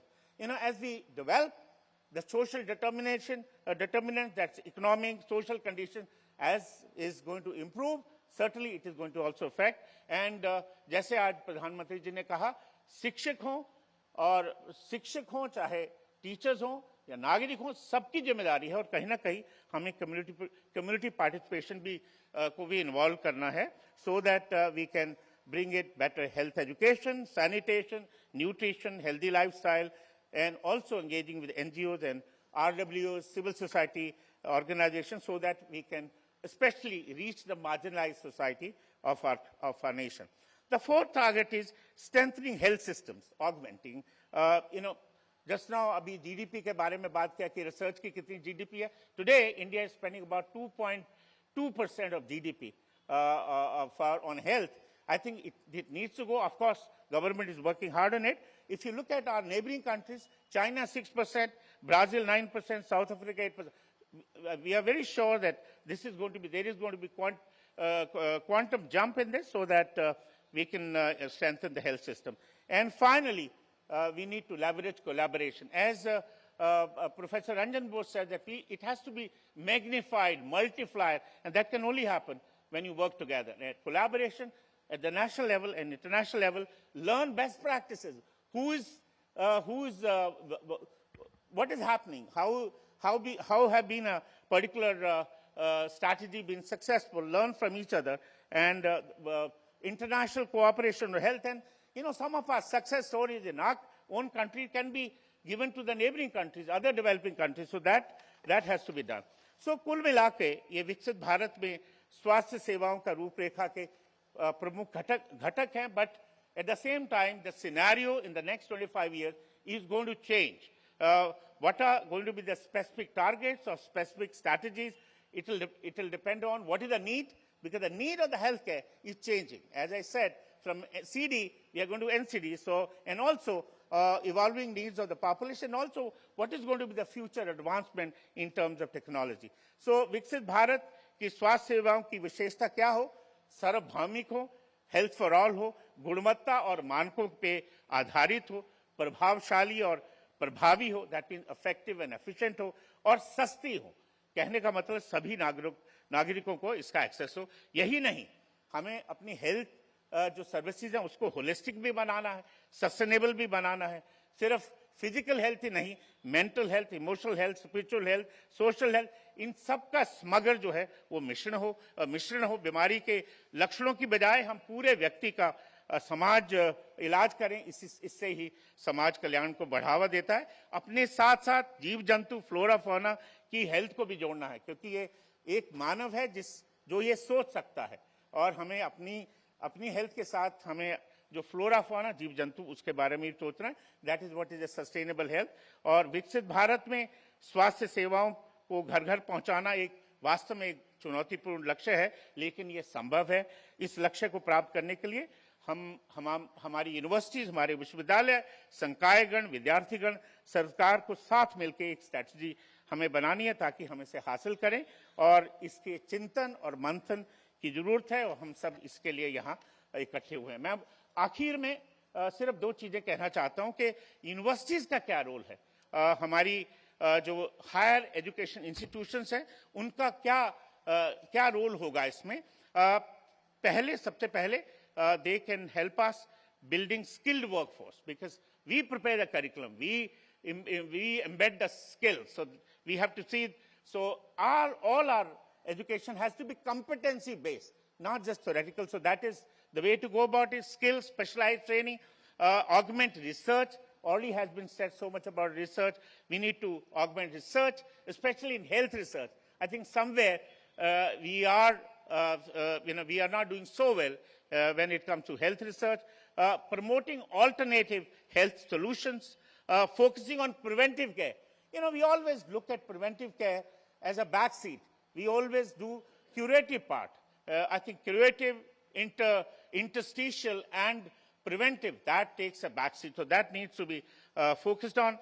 We need to, another thing which is really needed, and I need technology for that, we need to build up the manufacturing hub for equipment. Even today, the large high-tech equipment is being imported, even countries like our neighboring countries. So I think we need to do Make in India, especially if targeting the medical education equipment. Geriatrics is going to be a big issue. Our life expectancy has increased, so we're living longer. We need to have systems of hospices where the older people are taken care of. We still do not have, we are not prepared for that. We also have to train informal providers. There are a large number of informal providers in our country which are not well trained. We need to also bring them on board, and also industry collaboration, and of course, technology and innovation hub. And what is the youth, when we are saying empowering India through youth, the voice of youth, what was said today by Honorable Prime Minister. I think some of the ideas is, one, we need to bring them on board, because youth, when you bring youth also, along with universities and higher education institutions, it will also have a multiplier or a magnifier effect. We need to set up youth advisory boards or councils so that we can take their inputs, feedback, so that the youth voice is directly heard.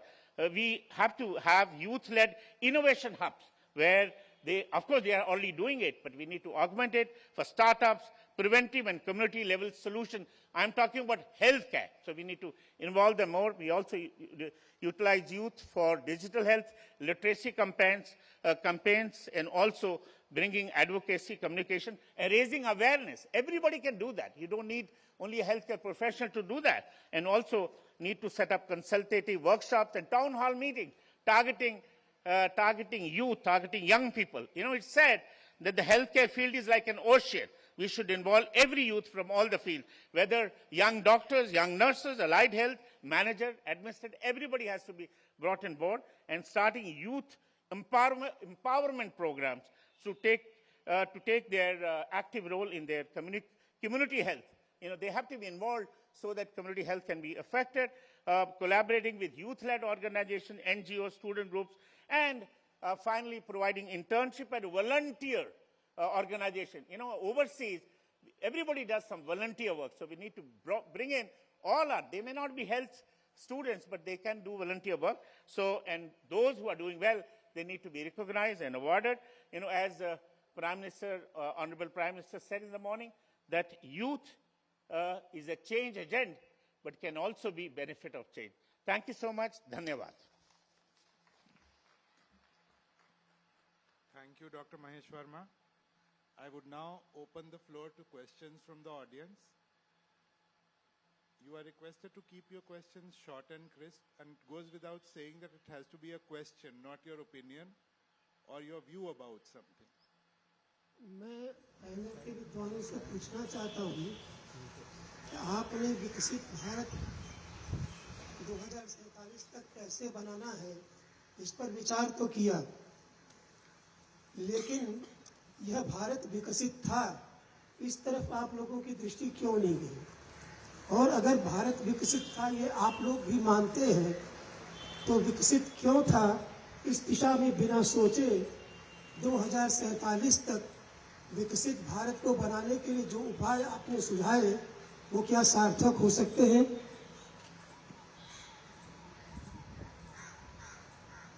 Professor Yogesh Singh will answer.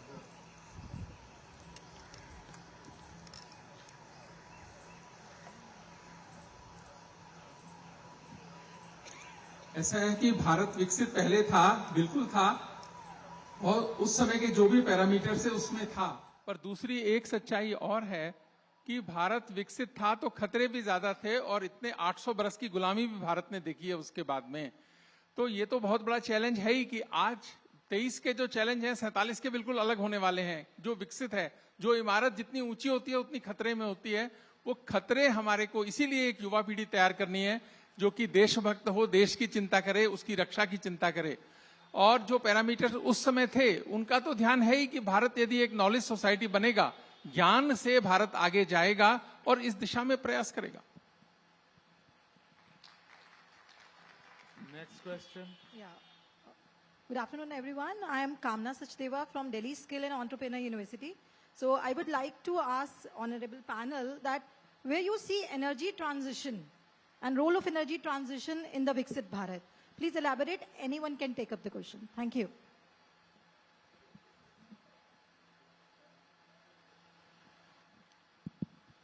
Thank you for the question.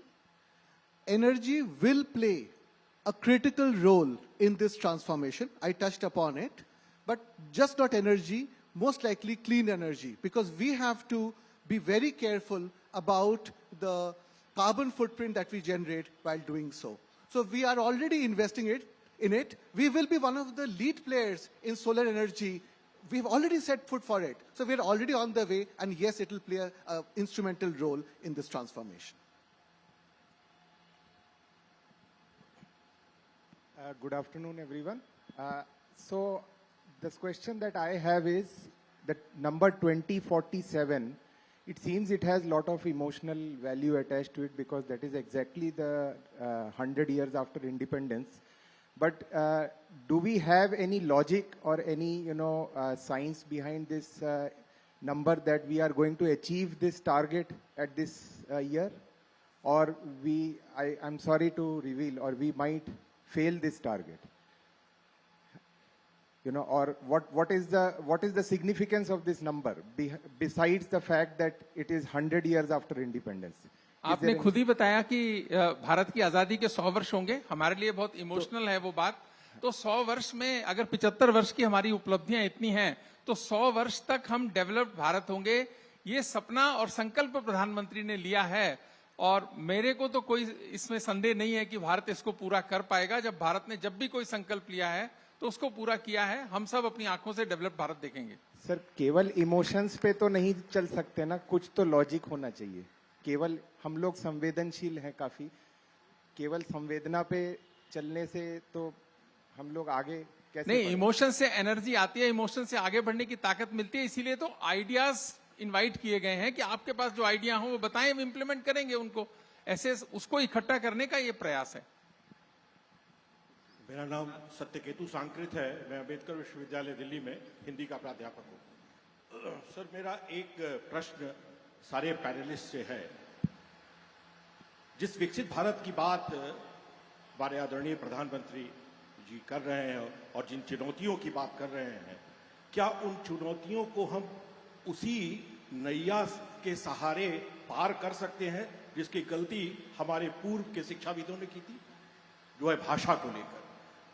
जिस भाषा में हमारे प्रधानमंत्री जी बात करते हैं, जिस भाषा में हमारे शिक्षा मंत्री जी बात करते हैं, और जो भाषा 70% लोगों की भाषा है, और हम उसी भाषा में बात कर रहे हैं। हमारे जब भी पैनलिस्ट आते हैं, शिक्षाविद आते हैं, तो अधिकांशतः उसी भाषा का प्रयोग करते हैं जो 70% भारतीय जनमानस के लिए अबूझ है। तो क्या इस अबूझ भाषा के सहारे हम प्रधानमंत्री जी के जो चुनौती हमारे सामने रखी है, जो जिस लक्ष्य पर बात करने की कोशिश की है और जिस लक्ष्य पर बात करने को कहा है, वहां तक हम पहुंच पाएंगे? धन्यवाद।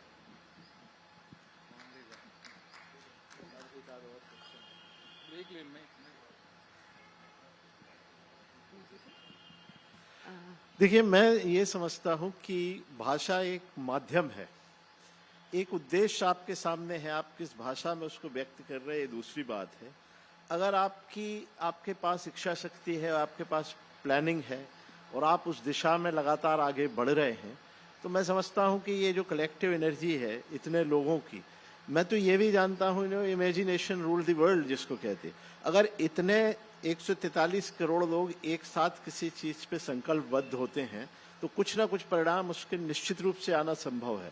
आप देखें भारत की आज जिस तरह इकोनॉमी और जिस तरह से डेवलपमेंट हो रहा है, ये एक मोबिलाइजेशन है, एनर्जी का एफर्ट है, उस युवा एनर्जी का, या वो पूरी जो प्रगतिशील विचारधारा इस देश में मौजूद है।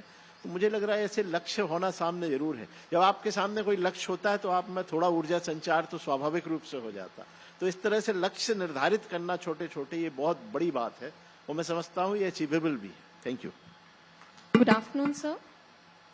Myself, Dr. Deepti Taneja from University of Delhi. Sir, आप लोगों ने शिक्षा, हेल्थ, सब हैप्पीनेस, सबके बारे में बात करी। माननीय प्रधानमंत्री जी का मानना था कि हमें आउट ऑफ द बॉक्स सोचना चाहिए। तो I would just like to say sir कि करप्शन परसेप्शन इंडेक्स में हमारी country has been in orange zone from quite a long time, even after 2014 if we talk about. We have improved in a number of scenarios, but not on the corruption perception index.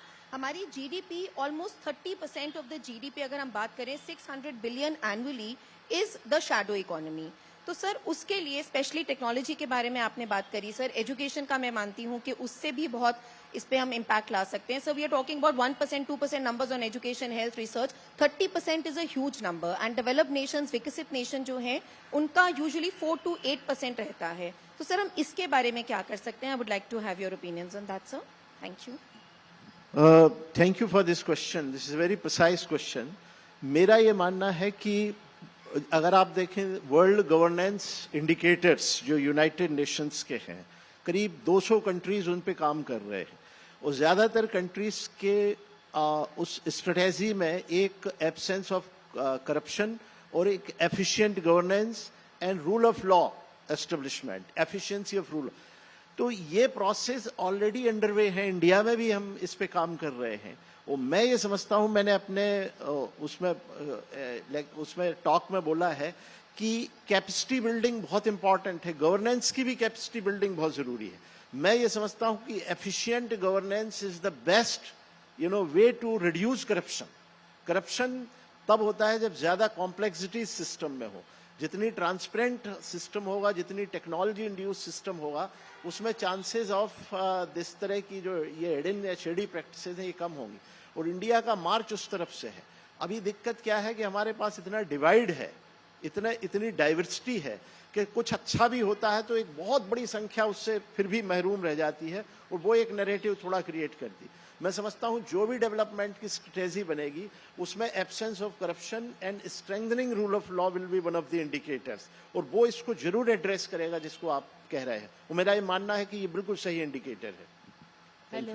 Good afternoon, sir. Now let this be the last question. Good afternoon. I'm Professor Popley from Jamia University. I'm very happy to listen about the, we are focusing to Viksit Bharat 2047, but I'm really concerned about one thing, that is AI. One of our panelists also said कि हमारे fridge में क्या होगा, हमारे घर में क्या हो रहा है, और everything will be taken care of. We don't need to worry about that. But like an app is there, Chat GPT. अभी बच्चे हमारे, हम जब कुछ भी देते हैं वो उस पर डालकर they come back with something which has been written by the computer. Are we not impacting their brains? Are we not making their brains ideal, where they will not be working with their brains? That is my concern for the coming Viksit Bharat 2047. आपने जो बात कही है, आपके मन में जो भाव है बहुत लोगों के मन में आता है, पर जब भी कोई नई टेक्नोलॉजी आती है तो ऐसा ही आता है। जब मैन्युफैक्चरिंग में जब कार बनी थी तो भी इंग्लैंड में जब कार बनाने के लिए प्रपोजल गया कि कार सड़क पे चलानी है, 5 किलोमीटर की स्पीड थी, तो उसके आगे 4 घोड़े चलाए जाते थे, 4 पीछे घोड़े चलाए जाते थे और ये कई साल चला ऐसे। तो टेक्नोलॉजी से डर लगता है, पर आप न चिंता करें, ये इवॉल्व होगी और अगर इसमें से कुछ इसके फॉल आउट होंगे तो वो निकलेंगे। बिजली आई थी तब भी ऐसे हुआ, कंप्यूटर आए थे तब भी ऐसे ही हुआ। ये तो एक ये क्या है, सोसाइटी को आगे बढ़ने की प्रक्रिया का हिस्सा है, आप न चिंता करें। सर लेकिन इसमें हम यूथ के मींस ब्रेन और उनकी इंटेलिजेंस को कहीं दांव पर तो नहीं लगा रहे? ऐसा कुछ नहीं होगा, ऐसा कुछ भी नहीं होगा। बनाने वाले भी बच्चे हैं, चलाने वाले भी बच्चे हैं। Good afternoon, sir. Thank you. Good afternoon, sir. I am Professor Amit Kumar Srivastava from Delhi Technological University. मेरा क्वेश्चन है सर, विकसित भारत 2047 में तो जरूर होगा, इसमें कोई शक नहीं है मुझे, लेकिन जैसे हम लोग, क्योंकि मैं प्रोफेसर हूँ सिविल इंजीनियरिंग का और सस्टेनेबिलिटी की बात करता हूँ, तो हम लोग हमेशा कहते हैं यूज लेस डू मोर, थोड़े से रॉ मटेरियल को यूज करो और ज्यादा काम करो। तो मेरा क्वेश्चन हेल्थ एक्सपर्ट से है कि हमारी जो हेल्थ प्लानिंग है उसमें क्या ऐसा कुछ है कि जो हम हॉस्पिटल को इनपुट ही कम दें, कम से कम लोग हॉस्पिटल तक पहुंचे, उसके लिए हमारी क्या तैयारी है? हमारा मेंटल हेल्थ, हमारा फिजिकल हेल्थ, कम्युनिटी हेल्थ और इमोशनल हेल्थ, और दूसरा कि कैसे एक दूसरे की सहयोग करें हम जिससे कि उसका हेल्थ सही रहे और वो हॉस्पिटल तक ही नहीं पहुंचे, उसकी तैयारी क्या है ये जानना चाहते हैं हम सर 2047 के लिए। ये देखिए कि मैंने भी जिक्र किया आपने उसमें एड्रेस में कि हमें we have to emphasise more on a preventive care, और क्योंकि अभी तक जो था हमारा ट्रेडिशनली जो हमारा एजुकेशन भी है या ट्रेनिंग भी है वो मोर क्यूरेटिव है, you know, elimination of a disease. So कहीं ना कहीं वो हमें जो है वो जो मोड है उसको चेंज करना है from curative to preventive to promotive to, you know, so that we are health promotion. When we say health and wellness, that includes prevention and promotion. So not just, you know, earlier we had a primary health center, primary health care, where we just provide a care. But those primary care is not just treating the care, but also have to be promotive, wellness. You know, they say that disease is not, health is not just elimination of a disease. There has to be wellness. Many of us, we may not have a disease, but still we are not well. We don't have that feeling of wellness. So that has to be there. For that, you know, I said awareness, education, community participation. So it is happening. We are changing. And also, you know, when you're talking, connecting with the sustainability, connecting with the world around. You know, if the world is not fine, your mental health will get disturbed. So it's not just physical health, mental health, social health, spiritual health. So all has to be, so all these efforts are not just, you know, one directional. It is all cumulative. It is all encompassing. It's all collective. Thank you. एक आखिरी सवाल है, आप सरदार साहब बहुत देर से खड़े हैं, आप पूछिए। Thank you, sir. Thank you so much. Esteemed panelists, thank you for the wonderful panel discussion. मैं IIIT दिल्ली से हूँ, मेरा नाम तवप्रितेश सेठी है। प्रोफेसर रंजन बोस ने पॉइंट आउट किया कि जब तक 2047 तक पैरामीटर्स चेंज हो चुके होंगे, जो अभी तक विकसित नेशंस हैं उनके ऑलरेडी पैरामीटर्स सस्टेनेबिलिटी, वो सोच रहे हैं कि सस्टेनेबिलिटी कैसे लाई जाए। ऑलरेडी रिसोर्सेज कार्बन न्यूट्रल से हम कार्बन नेगेटिव कैसे हो पाएं। तो क्या हम एज एजुकेटर्स क्या प्रोग्राम्स बिल्ड करने की दिशा में सोच रहे हैं, करिकुलम बिल्ड करने की दिशा में सोच रहे हैं कि हम सस्टेनेबल डेवलपमेंट गोल्स को एवरीडे लैंग्वेज में ला पाएं, एक नैरेटिव में ला पाएं, ताकि हम हर रोज बात करें इस चीज़ की कि सस्टेनेबल डेवलपमेंट और सस्टेनेबल ग्रोथ कैसी होगी। इसके बारे में मैं आपके सुझाव जानने में बहुत उत्सुक हूँ। Thank you so much.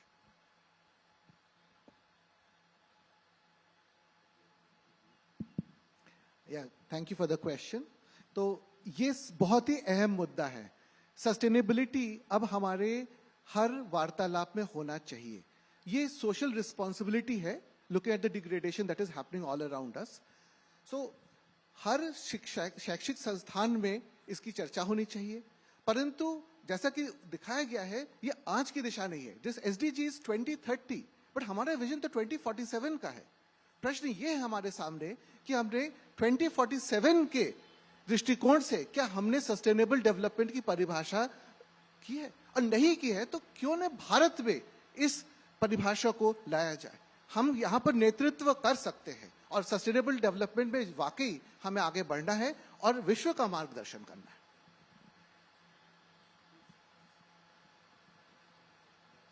I think we've come to an end of this session, and the next session will be, अब ये तो हो गया कि करना क्या है। We heard those views of the panelists. Now वो करने वाले कौन है? वो यूथ हैं। उसके लिए standard operating procedure क्या होगा? How should they do it? Is something that other vice chancellors and directors present here, somebody from here, or I mean, barring the four over here, the others, I would request 2-2 minute, 3-3 minute में अगर आपके दिमाग में है कि कैसे करना है,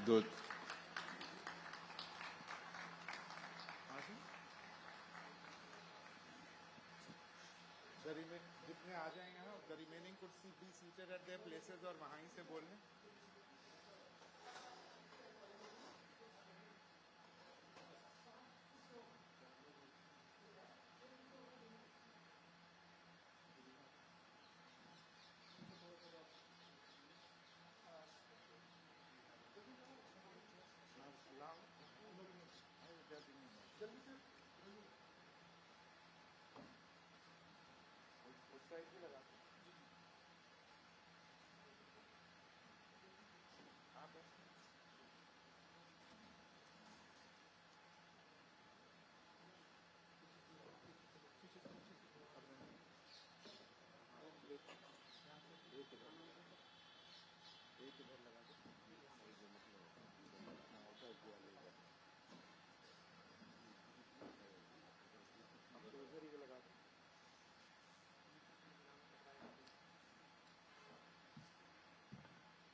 ऑडियंस में भी अभी जो मोबाइल से आंसर्स है, we should start from there. आप में से कोई एक जन अपना please express your views, then we go here.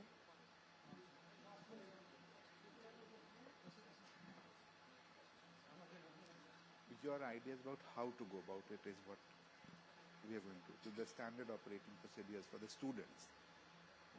How? आपके पास SOPs होंगे भी, or you could start.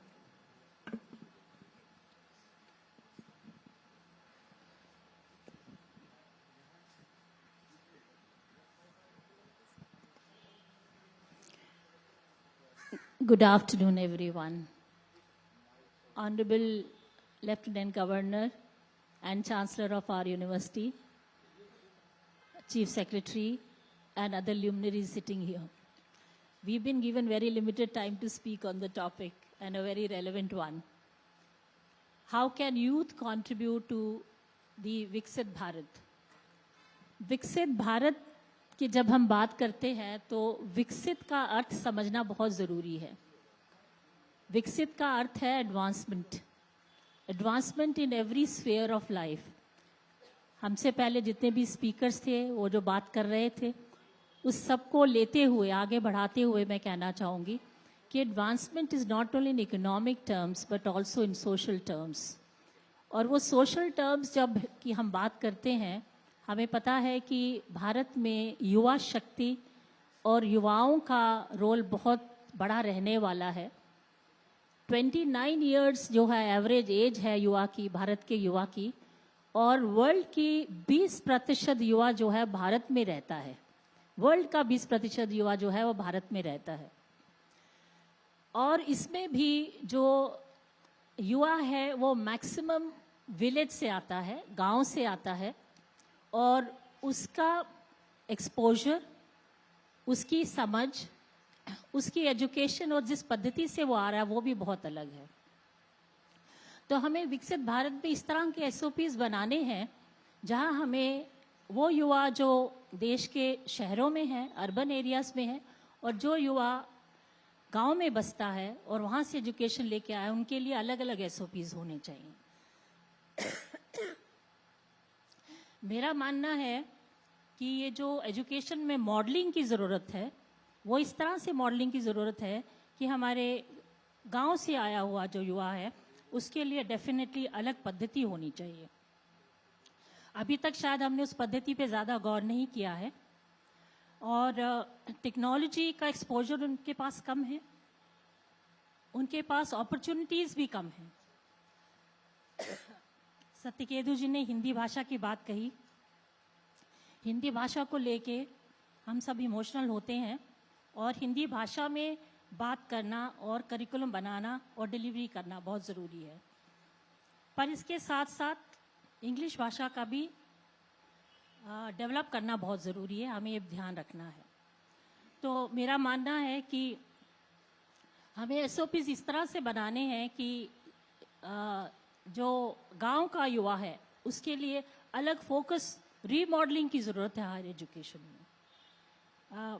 बहुत सारे वक्ता हैं आज, इसलिए मैं अपनी बात यहीं रखूंगी।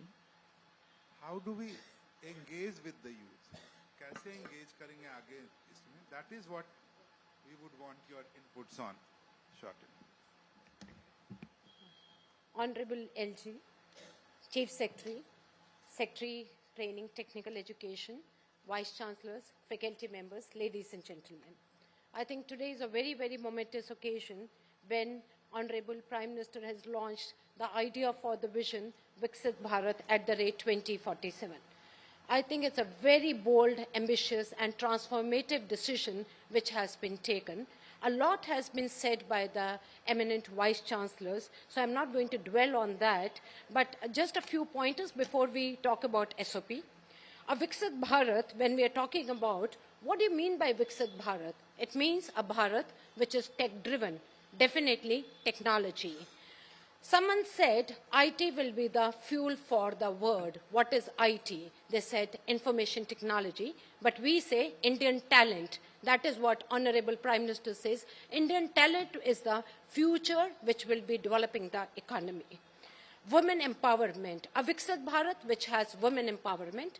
50% of the nation is having women. If women do not contribute for the social, cultural and economical development, India by any chance cannot become Viksit Bharat. And it is rightly said that if you educate a man, you simply educate a man, but if you educate a woman, you don't educate a family, but you educate a generation. So these generations needs to be educated, and women empowerment is another goal which goes towards Viksit Bharat. Sustainable development, a lot has been said. Gandhiji rightly said, world has enough for the needs of everyone, but the world does not have enough for the greed of everyone. We all have to be acutely conscious about the sustainable development. And we are talking about knowledge economy. Yes, today's era, we are living in the most interesting times. And as rightly said by Vice Chancellor Delhi University, we look forward to that we see that Viksit Bharat in 2047. But when we talk about knowledge economy, data-driven economy, yes, it is a decade, and coming 2 decades, believe it or no, they are the decades where we will be using this disruptive technology, whether we are talking about AI, we are talking about AR, which is augmented reality, virtual reality, mixed reality, digital twins, cloud computing, blockchain, and quantum computing, and so on and so forth. So this technology has to become an integral part before we become Viksit Bharat. So we need to develop on this. Somewhere we talked about, when we were young, we used to think that, oh my God, can I go and take up a job abroad? Can I go and study abroad? Second question to the youth used to be, all right, if I can't study abroad, can I get a job abroad and can I study in Google? Or can I make my career in Google? Now today, when I ask my students, what is your vision, what you would like to do? They always talk about Satyam Shivam Sundaram. It means Satya Nadella has done so good, and Sundar Pichai has done so good. So I, as a Shivani, will set up a Google in India, will set up a Goldman Sachs in India, will set up a good company in India, where India sees that we are Viksit Bharat and we don't have to go outside. My question comes as the youth which has seen, we have witnessed a brain drain. It is surprising to see that India has an economy loss of 88,910 crores, which goes from India every year. It's a point of challenge. I'm just putting these facts. For Viksit Bharat, it is very, very prudent that this economic loss, it does not happen. Over 35,000 students, it's somewhat disheartening, but I would like to put forward this. Over 35,000 students committed suicide between 2019 and 2021. Accounting to data shared by Union Minister, which is a big challenge. Now, what we have to do to see what should be the SOPs so that this brain drain doesn't happen, the economy which is, we can flourish Most of our best brains from IITs, IIMs, and the top-notch colleges, they go out and they make their career, and then the families move out, and they are making their economy thriving. Rather than that, they should be working in India, thriving the economy of India. Hence, my suggestions are, number one, the placement policies of the top-tier institutions and colleges, it has to be linked with the vision of Viksit Bharat. I give a pledge to my student, every student, that I will work for India. So this should be done. Then implementation policies that attracts skilled professionals back to India. Then counseling sessions and sessions for emotional health. When I talked about suicide, Professors, Vice Chancellor, GJSIP University did talk about mental health, emotional health. Definitely, we need counseling sessions and cells for emotional health, stress management, etc. Make youth aware about the sustainable technologies and the pointers, which I say, Viksit Bharat Youth Ambassador. Let every college, every university, everyone, we should have a youth ambassador by holding certain idea generation cells, and every university should have youth ambassadors. Maybe they are talking about knowledge economy, maybe they are talking about sustainable, maybe they are talking about data-driven technology, but then we can have youth ambassadors in every college. Number two, Viksit Bharat Youth Parliament. We should hold this Viksit Bharat Youth Parliament, which will be talking about brainstorming sessions where we can have discussions and success stories can emerge out of it. Number three, Viksit Bharat Ideation Lab. The way we have seen tinkering labs, Atal labs doing so well, why can't we have a Viksit Bharat Ideation Lab where every student of every college or university can come up openly, have ideas, and then we can have a discussion on those ideas. And next, Viksit Bharat Utsav. The way we celebrate Diwali, we celebrate very other festivals. Why can't we have a Viksit Bharat Utsav, which is celebrated in every college, every university, at every regional, district, and a state level, and at a national level? Then every institute or a university should adopt, we have been talking about sustainable development, startups. Every university should adopt 10-kilometer radius model. What is that model? That model is, let the student just don't do a paper research. We are 7th largest in paper publication, 7th largest in patents, 3rd largest startup economy, 3rd largest for building up research papers, but that research dies in the lab. Can we bring that research to development, sustainable development, commercially viable products? And for that, let's adopt the model of 10-kilometer radius within the periphery of the university up to the range of 10 kilometer. What is the need of the society? What is that economy looks like? And what I can do, what kind of a research, what kind of a startup I can bring in so that within that 10-kilometer radius, that society, that economy can thrive. If we build up these kind of goals, I'm sure we will reach towards Viksit Bharat.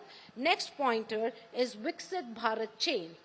We at IGD2, we had implemented our education mentoring program, which is compulsory for every student to mentor 5 to 7 girls and talk about STEM education, talk about that you need to make a career, you need to come to the forefront. Why can't we have a Viksit Bharat Youth chain where every university student can be given a mandate to go about and talk to the youth, which is coming from the informal sector, which is at ITIs or otherwise. Talk about Viksit Bharat, tell them what is this Viksit Bharat, what are the opportunities which are there, and how they can come down to the mainstream. So universities can connect with the schools, because if we talk only about higher education, I think this Viksit Bharat, every small child should know, what do you mean by Viksit Bharat? What I can contribute in this Viksit Bharat, and to promote that we can have a Viksit Bharat social media apps wherein we can tag, we can tell students, we can have selfie points where they talk about their ideas, have selfies, uploads, and so on and so forth, and Viksit Bharat advertisements during film screening. Every youth goes for a film screening. Can we have a captions there that I need to contribute towards Viksit Bharat? And Viksit Bharat social connect program, sensitizing the youth for the regional connect, and collaborating Viksit Bharat and celebrating Viksit Bharat Day annually on every university. Thank you very much. I'll just take 1 minute. Asking professors to profess a bit less is an ironical thing for me, but nonetheless there's paucity of time. And the biggest thing is, you all are heads of institutions, you have thousands there. How are you going to be reaching out to them as far as Viksit Bharat is concerned? That's what, and of course you have your ideas, and the LG Secretariat will be more than happy if you present your ideas here, send your ideas here in writing. That will confirm. But अभी तो खाली कम शब्दों में कि अपने संस्थान में आप बच्चों से engage कैसे करेंगे as far as विकसित भारत 2047 is concerned. सम्माननीय उपराज्यपाल श्री कुलाधिपति श्री सक्सेना जी, पधारे हुए सेक्रेटरीट, कुलपति जी और सामने बैठे हमारे शिक्षकगण, मैं अपना संवेद अब सिर्फ और सिर्फ फार्मा यूनिवर्सिटी और फार्मा के बारे में बताऊंगा, क्योंकि भारत में आईटी और टेक्नोलॉजी के बाद में अगर आता है तो फार्मा सेक्टर, और जैसा कि जो उदाहरण दिया है जापान, कोरिया और जो 4 एग्जाम्पल जो बेस पेपर में बनाए हैं, उससे सीख लेके हम क्या कर सकते हैं as a youth. I am not going to talk what can be done at government level और एनीथिंग लाइक दैट.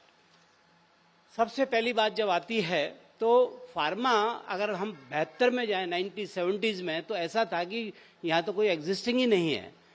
और जब पेटेंट लॉ आया था तो 72 में बता दिया कि इंडिया ने 15 साल के अंदर बता दिया कि हम क्या कर सकते हैं, और India was in the top 3, now third in the volume and 13th in the value. विकसित भारत में रिवर्स होगा, रिवर्स ना हो तो थर्ड वैल्यू में भी आए, ऐसी धारणा होनी चाहिए, क्योंकि 1.4 ट्रिलियन से के फार्मा उद्योग में हम 49.7 बिलियन है सिर्फ. हालांकि एपीआई में भी 62 billion out of the 149 billion होते हुए, तो इसको बदलना है. अब इसमें सबसे बड़ी बात आती है कि पूछते कि यार आपके पास है तो नहीं, लेकिन हम कर सकते हैं मॉडल ऑफ जापान की स्टॉप थिंकिंग नेगेटिवली. हम भी नई ड्रग ला सकते हैं, वो है stop thinking negatively. Reverse engineering is one of the method by which we can do. we have done it in our university, and the one of the drug which has come is by the reverse engineering, I will say. I will not have time, but trust. Have the second thing is trust in yourself. That is what we have to percolate. And in the youth, pharma or any, health is ocean, as told by Dr. Verma ji, that health is an ocean. Everybody is required. And so trust in yourself and trust in what Modi ji have told. The trust hai to sab kuch hai. We have to trust in ourselves, like we have shown to the world through G20 or otherwise. तो pharma, जैसे हमारे LG साहब बताते थे कि कोई आदमी अगर दूर से छोटा दिखता है तो या तो वो गुरूर से बोल रहा है या दूर से देख रहा है. तो गुरूर ना करें. हम थर्ड हैं, लेकिन हम वैल्यू में भी थर्ड आए, ये हमें देखना है. उसके लिए न्यू इनोवेशन लेना होगा, जैसे कि जापान और जर्मनी ने किया है. दूसरा, जर्मनी का सबसे बड़ा एग्जाम्पल है ओरो लिबरल थ्योरी. ओरो लिबरल थ्योरी के हिसाब से हमें रेगुलेशंस ऐसे बनाने होंगे कि जिससे सब कुछ आ सके. Vaccine war is an example success of our country, and we have to see, and we as the youth we have to see that rules are implemented. या यूथ को सबसे बड़ी चीज है कि यूथ और quality has to be the part of it. Otherwise हम विकसित भारत नहीं बन सकते अगर ये चीज, और ये कोई यूथ ही कर सकता है.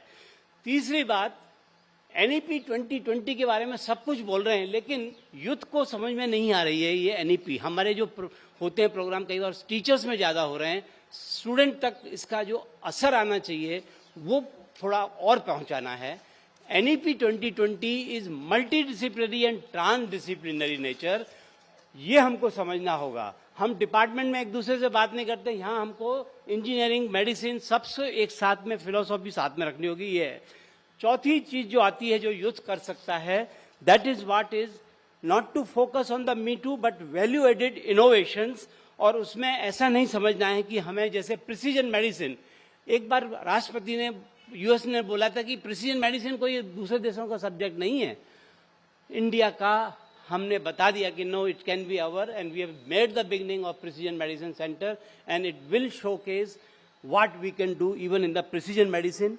आईटी एक्सपर्टीज जैसे बात बताई है कि आईटी एक्सपर्ट को लेना है हमें, जैसे सिंगापुर मॉडल में जो लिखा है पर्टिकुलरली कि दे कुड डू इट, कि पब्लिक लेवल चाहे वो यूथ हो, चाहे वो एजेड हो या पैटर्निटी हो, उस मैटर्निटी उसमें how to engage through mobile that same thing. तो आईटी इंटीग्रेशन की बात है, वो हमको प्रॉपर यूज करनी होगी। लास्टली जो चाइनीज मेडिसिन हम बोलते हैं कि चाइनीज मेडिसिन ज्यादा छा गई हैं, क्यों हम नहीं छाए हैं, उसके कारण ढूंढते हुए I will not speak on that, but एक चीज हमें समझनी होगी कि जब एनईपी में लिखा है कि Indian knowledge system, it doesn't mean कि आपको रोड श्लोक रटने हैं, गजाननम भूत गणादि सेवितम कपित्व जम्बू फल चार भक्षण, ये कोई श्लोक गणेश जी की स्तुति है, लेकिन इसके पीछे साइंस है कि कपित्व जम्बू फल ये ओबेसिटी होते हुए भी डायबिटीज नहीं होने देंगे। That is what is the message.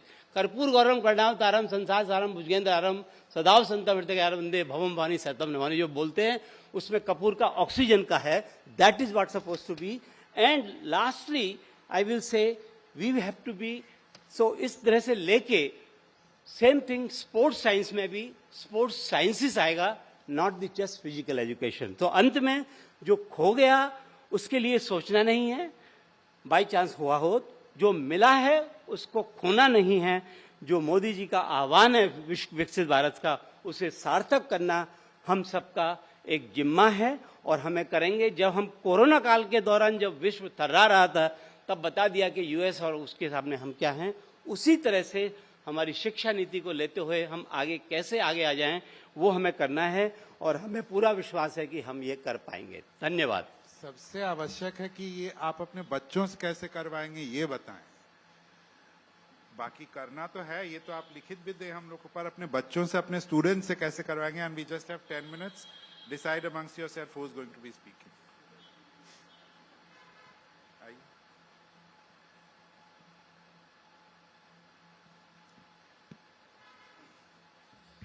नमस्कार, सभी को प्रणाम। आदरणीय कुलाधिपति जी, दिल्ली के चीफ सेक्रेटरी हायर एजुकेशन, मेरे सभी अग्रज जो मुझसे पहले बोले, मैं आप सभी को प्रणाम करता हूं। भारत के विकसित भारत के लिए जो आज हम यहाँ पर आदरणीय प्रधानमंत्री जी के मंत्र के ऊपर यहाँ इकट्ठे हुए एक वर्कशॉप के माध्यम से, मैं यहाँ ज़्यादा समय नहीं लूँगा क्योंकि मेरे से पहले मेरे अग्रजों ने और पूर्व वक्ताओं ने इस सपने के बारे में जो भारत के प्रधानमंत्री ने देखा है वो रखा कि विकसित भारत, वॉइस ऑफ यूथ, कि एक देश के युवा के लिए विकसित भारत क्या महत्व होता है। प्रधानमंत्री जी ने अभी मन की बात के 107वें कार्यक्रम में कहा कि जब सपने बड़े होते हैं तब संकल्प भी बड़े हो जाते हैं, जब सपने बड़े होते हैं तब संकल्प भी बड़े हो जाते हैं, तो पुरुषार्थ भी बड़ा होता है और शक्ति भी बड़ी मात्रा में जुड़ जाती है। तो मुझे लगता है कि जब हम ये कहें कि जब जीरो दिया मेरे भारत ने दुनिया को तब गिनती आई, देता न दशमलव भारत तो चांद पे जाना मुश्किल था और धरती और चांद की दूरी का अंदाजा लगाना मुश्किल था। ये मात्र एक फिल्म का गाना नहीं है मित्रों, ये हमारे देश की हकीकत रही कि भारत ने चंद्रमा पर आज बेशक एक नई उड़ान भरी हो, लेकिन हमने धरती और चांद की दूरी का सबसे पहले विश्व में बोध कराया था। भारत में ज्ञान की परंपरा सबसे पहले थी, उपनिषदों की परंपरा पहले थी। अनोभद्र कृत्व यंतु विश्वतः, let the noble thought come from all the sides, ये भारत की परंपरा में रहा। तो मुझे लगता है कि जो आज यहाँ पर एक विकसित भारत के लिए हमें अपने विद्यार्थियों से कार्य कराना होगा, जो रोड मैप और जो एसओपी की बात हो रही है, उसमें मुझे लगता है वो पंच मंत्रों की और उन पंच प्राणों की बात भी करनी चाहिए जो आदरणीय प्रधानमंत्री जी ने कही। इसमें पहला प्रण है भारत को विकसित भारत बनाना है। हमने विकासशील भारत 75 वर्षों तक सुना, जब मैं पढ़ता था तब मैं भी ये कहता था हम होंगे एक कामयाब एक दिन, लेकिन आज की पीढ़ी ये जानना चाहती है भारत कब विकसित होगा। उसका रोड मैप हमारे प्रधानमंत्री जी ने बता दिया कि 2050 तक हम अपने भारत को विकसित बनाएं। तो पहला मंत्र है कि हम भारत को विकसित बनाएं और उसके लिए उन्होंने कहा गुलामी की हर सोच से मुक्ति चाहिए, चाहे पाठ्यक्रमों में, चाहे हर जगह जहां पर भी गुलामी की सोच है, जिसके बारे में आदरणीय योगेश सर ने भी बताया। तीसरी पंच बात कही विरासत पर गर्व, जो हमारी हेरिटेज है, जो हमारी विरासत है, जो हमारे पुरखों ने जोड़ी हुई जो हमारी साझी संस्कृति है, उसके ऊपर गर्व की भावना आनी चाहिए। और चौथा एकता में अनेकता भारत की विशेषता, जो हमारी डाइवर्सिटी है, जो उन्होंने कहा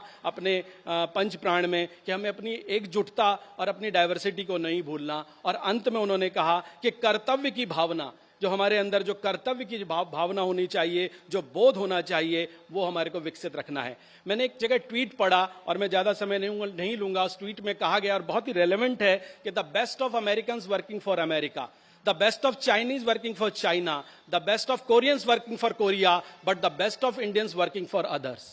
तो ऐसा क्यों है कि हमारे बच्चे अपनी सोच न्यूजीलैंड, एडिलैंड और न्यूयॉर्क तक देखते हैं? तो जो शिक्षा नीति कहती है हमें ब्रेन ड्रेन से ब्रेन गेन में बदलना है। अगर ये सोच एपीजे अब्दुल कलाम रखते तो भारत को मिसाइल मैन नहीं मिल पाता। अगर ये सोच स्वामी विवेकानंद रखते तो भारत की सुप्त शक्ति को वो नहीं जगा पाते, जो उन्होंने 1893 में कहा कि सुप्त शक्ति तुम हे मानव उठो जागो प्रयाण करो। तो मुझे लगता है कि जो हमारे प्रधानमंत्री जी ने जिस अमृत काल की बात कही, उसमें उन्होंने वॉइस ऑफ यूथ की बात कही, उन्होंने आइडिया ऑफ भारत की बात कही और उन्होंने देश को सर्वोपरि और राष्ट्र प्रथम की बात कही। तो इसके लिए आज हमें अपनी एसओपी में सबसे ऊपर जो उन्होंने अपने भाषण में भी हमें कहा कि लाइफ स्टाइल चेंज करना होगा। आज की जो पीढ़ी है मोबाइल की दुनिया से बाहर नहीं आ पा रही, तो क्यों ना हम उनको अपनों की दुनिया में लेके आए, वापस जो बचपन के खेल थे उन्हें वापस लेके आए। इसलिए टॉय पेडागोजी की बात करी उन्होंने, स्किल ओरिएंटेड एजुकेशन की बात करी उन्होंने। तो ये मुझे लगता है कि जो उन्होंने हमारे सामने एक रोल मॉडल की तरह रखा। उन्होंने 3 बातें कही कि नया समाज युवा ही बनाएंगे और सरकार युवाओं की आवाज से जुड़ना चाहती है और सबका प्रयास से ही भारत विकसित हो पाएगा। मैं अपनी वाणी को इन्हीं शब्दों के साथ विराम देता हूं और मुझे लगता है कि यही हमें अपने विश्वविद्यालयों में भी करना पड़ेगा कि विकसित भारत के लिए हम अपने युवाओं के अंदर वो तमाम चीजें लाएं, लेकिन उनमें सबसे पहले अपने देश के लिए सोचें, अपनी माटी के लिए सोचें और राष्ट्र प्रथम हो। वंदे मातरम। भारत माता की जय।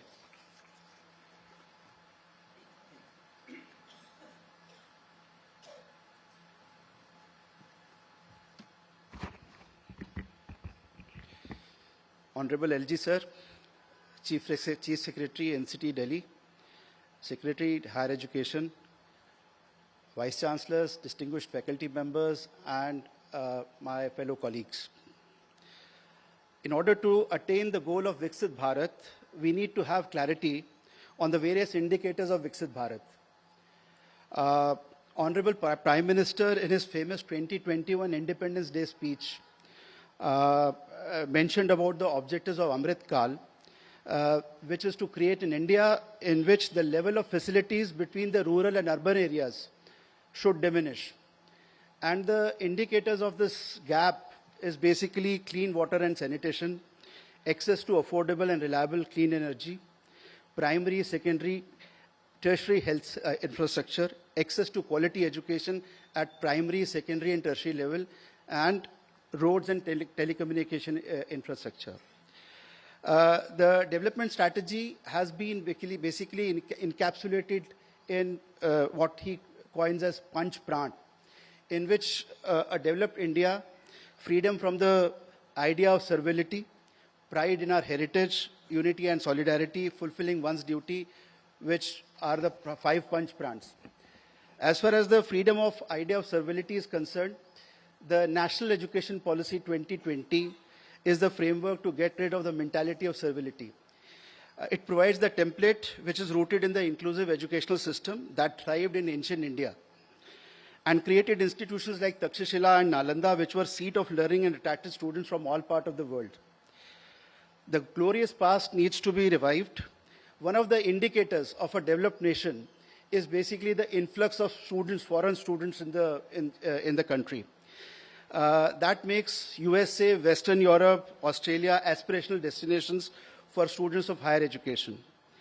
This is not just a sheer coincidence that one of the contributors of the NEP 2020, Professor Manjul Bhargav, the prestigious Fields Medal awardee, developed interest in number theory from his interest in Sanskrit language and avid interest in the classical music, which clearly is a small indication of the inclusive education which the NEP is trying to highlight. Similarly, if we see, so therefore I'll just try to, I have several other things also I had in mind, but I'll try to cut short in the context of. So effective skilling and democratization of education through creating educational opportunities are the drivers of economic growth, social development, and environmental consciousness. Digital technology is going to revolutionize the educational landscape of the country. One of the most effective tools for democratization of education is application of latest digital technology. Why should access to quality education be available to a handful of select few who crack the JEE or NEET examination? This results only in mushrooming of coaching factories and creation of half-baked professionals. Quality education made available to the remotest part of the country through digital technology will be the enabler in diminishing this gap. Dr. Abul Kalam again and again emphasized on active engagement of the youth in transforming India. Transformation comes through ideas and innovation. Innovation which is frugal, enthusiastic and ambitious. Thus, the biggest stakeholders in the transformation process are youth. The energy and optimism of youth needs to be channelized for capacity building and made productive in the national building process. So there are three, in fact, I have summed up, is basically emotional and physical health development, which is institutionalization of sports, yoga, and classical Indian art in academic institutions in a very inclusive and integrated manner. Skill development, targeting the youth for entrepreneurship development, encouraging the youth engagement in frugal innovation, for bridging the rural-urban gap. Development of low-cost innovations have major spillover effects, encouraging entrepreneurship and development small businesses that create employment. Climate action plans, which is the most important one being that of energy transition, and this can happen through knowledge creation, capacity building, and dissemination. Viksit Bharat 2047 aims to bridge the village-urban gap that exists due to difference in levels of facilities in terms of underpinnings of modern economy. We have already seen the outcomes of the development trajectory that the developed nations have followed. We are at the crossroads, where whether we follow the same unsustainable path or create our own less trodden trajectories. The prime focus of India's G20 presidency has been lifestyle for environment, which emphasizes the relevance of ancient Indian wisdom of ecological living as a way of life. To achieve this behavioral change, it is essential requirement that this can only happen by engaging youth and building their capacities through education and skilling programs. Comprehensive implementation of NEP 2020 and attainment of 17 SDG goals at local, regional and national level will pave the way for Viksit Bharat. Engaging youth towards Viksit Bharat 2047 is a novel means for realizing these goals. Thank you so much. Thank you. 2 minutes, doctor. 2 minutes. Take some time. Don't take some time. Honorable Lieutenant Governor of Delhi, Honorable Chief Secretary, Principal Secretary to LG, Principal Secretary Education, Honorable Vice Chancellor, dignitaries on the dais and off the dais, faculty members, ladies and gentlemen.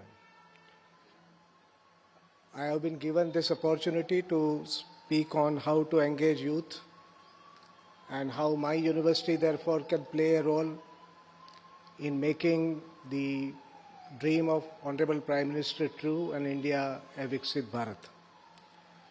I have some experience of university teaching and I understand how to engage youth in bringing in the change, and I have some experience of making some transformation also. But the first thing, to engage the student and youth, we need dialogue with them. And through whom we can have a dialogue with the students, we can have dialogue with the students through teacher. But over the years, in higher education system in India, the interaction, communication and dialogue between students and teacher have declined. And it has also declined among teachers themselves. And teachers have become champion of a particular disciplines rather than having a broad concern about the society, the nation or the entire humankind. So we have to change this scenario. The first thing which we need to do is sensitizing our teachers. First, the message, if it goes well with the teachers, then they can be the brand ambassador or communicator to the students. And students have to learn the new time, new era. This era is dominated by techno-economic development. The progresses which has happened in the last 2 decades have been dominated by the revolutions, technological revolutions, which have been guided by a few. And it has clearly demonstrated that in the new world order, the one who has prominence in the technology would be ruling the world, not one who has the more defense capability or defense powers. So to my understanding, the dialogue is essential, and the first message which we should give in dialogue to the student is that they should have scientific temperament and follow the religion of science. And the religion of science is questioning. Questioning every product which is available, questioning every solution which is available, questioning every way the society is functioning. That is very much essential. If they don't learn this art of questioning and don't follow the scientific temperament, we would not be able to achieve this goal. Then they have to also understand that they are not student of a particular discipline. They are student of problems. They have their own dreams. They wish to contribute in their life to solve the problems which the society is facing or humankind is facing. The problems may be local or problems may be global. If America is considered as a developed nation, maybe it is because, in my understanding, that a very simple solution like water wheel for the Barmer citizen of desert of Rajasthan was provided by a New Jersey fellow. And its solution was so simple that it opened our eyes that why we can't find and help our people in having that solution. So water wheel is an example which everybody can search. So a developed nation is not one which solves its own problems, but which solves the problem the entire humankind is facing. And definitely I am aware of it as a student of science, technology, engineering and mathematics, that by 2047, the machine intelligence will be crossing the limits of human intelligence, and machine would be more intelligent. And maybe then machine would be guiding and making a plan and a strategy. So our students should realize that they would be living in a much different and challenged environment, an environment challenged by the machine intelligence. And if they can't compete in that environment, the only method is to use the machine intelligence to their own advantage by augmenting the intelligence. So augmenting intelligence is essential feature for the coming period of time, and so is, as Radhika Nagpal has pointed out, the collective intelligence. We can become a Viksit Bharat only through collective intelligence and not an individual intelligence. Such goals cannot be achieved. And since the way the society is developing, the universities need to change themselves. And that's why in my university we are working on a model that where we can offer program in tune with the student understand that he has to solve a problem, and to solve the problem learning within a particular discipline will not help, because these disciplines and boundaries have been created by us, and the boundaries created by us have been demolished, geographic boundaries by the World Wide Web technologies. And similarly, to solve any problem, one has to move across interdisciplinary or cross-disciplinary scenario. So a student should have a dream on mind, a statement of purpose for being in university. Most of the universities in India do not ask for the statement of purpose when a student applies for a program. We should seek a statement of purpose, and I have asked my student that they will have to submit a statement of purpose to the university, so that the university can understand what kind of work they wish to do and what kind of problems they wish to solve for the country or humankind. So we have to make them understand that in future they have to provide not only new products and new solutions to the existing problem, they have to be leader in the world, and they have to also safeguard the interest of the biological species called Homo sapien. Because I am told and I understand that very soon this biological species will have a capability to manipulate itself through genetic engineering.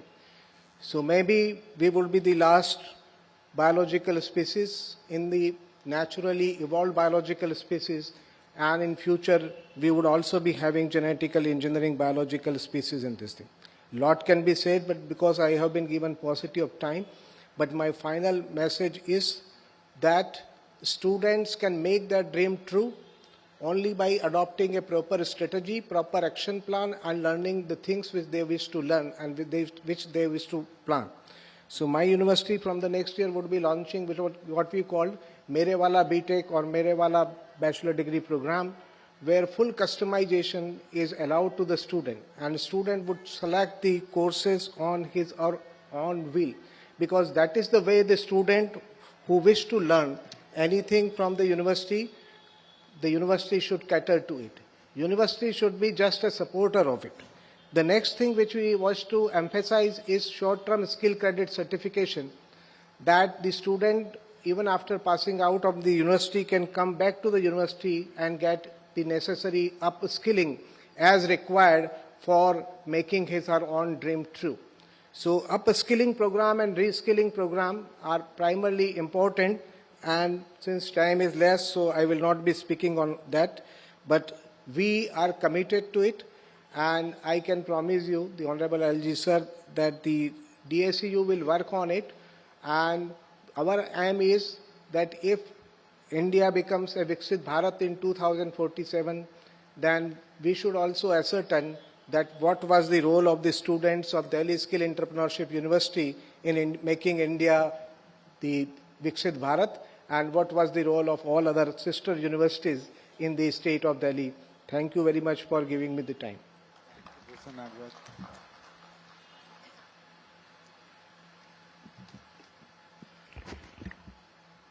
Honorable Lieutenant Governor, Chief Secretary, Delhi Government, Principal Secretary, Secretary TT, Vice Chancellors, and Educationists. First of all, I promise I'll take only 2 minutes. So let me start with the advantages what we have. We have advantage of demographic. 65% of our youth is below 35 years. So we have immense potential, and it is imperative that we use their energy towards constructive avenues and provide them with necessary tools and platform for self-expression. The other advantage we have is we have unparalleled or unlimited access to information. They can be used for raising awareness, for pressing issues, social issues. We can have, mobilize community towards a shared vision. The third advantage we have a thriving entrepreneurship and innovation ecosystem. And this is going to be the main driving force of economic growth. It is going to generate jobs, and it is going to have economic inclusivity and technological advancement. Only what we need to do, as Professor Ranjan put, multiplier effect and exponential growth. So what I intend to do in the university is that we will use contribution of students as consulting, take their ideas, they take their perspective, and also we will not stop at this point. We will go beyond this. We will find out how they can contribute, how they can become active partner, how they can become leader, in all domains, for example, strategic level decision making and planning, implementation, execution, evaluation. In addition, we also will invite, youth experts, young leaders, young entrepreneurs, young influencers, researchers, sportsmen, and get their idea about the perspective they have for Viksit Bharat. Among other areas, one area I plan to handle is to have ideate in climate change, because this is going to affect this generation of youth. This is going to be very important, and these young people are disproportionately impacted by climate change. So they will play a significant role in actions that will shape their futures. So for some of the activities I intend to do in climate action is, for example, adding climate action related courses in curriculum. Basically, it should start at the school level, and then climate action, how we can participate in climate action policies, because you require some innovative solutions. How can you connect these innovators to the finance? So this is what another thing we intend to do, and hands-on experience in community services such as ecosystem preservation. Since I come from higher education, let me explain what role we can play. So we want to make the higher education affordable and available to all. Because if it is available to all, then the youth can take informed decisions, and it will not impact only youth, but society as a whole, or society in general. And the second is, we want to concentrate on student-centered curriculum or student-centric curriculum. You know, whatever student wants to study, you know, depending upon his passion, so he should be able to, you know, identify those courses, and he should be able to identify his path for personalized growth reality. I mean, this is part of NEP, but we want to, you know, implement this at a higher scale. And the third thing is connected at multiple levels. I want to see that the education is connected at multiple levels. For example, it should serve the society. The second, improve situation in the planet. And we should always have global perspective with local essence. And higher education should offer what is needed, regardless whether it is online, offline, formal, informal learning. So higher education holds the key to unlock the immense potential that lies within India, propelling us towards the realization of our vision for Viksit Bharat 2047. And internally we will debate and we'll come out with some more ideas, and then we are going to work on those ideas. Thank you very much. Maleshwari ji.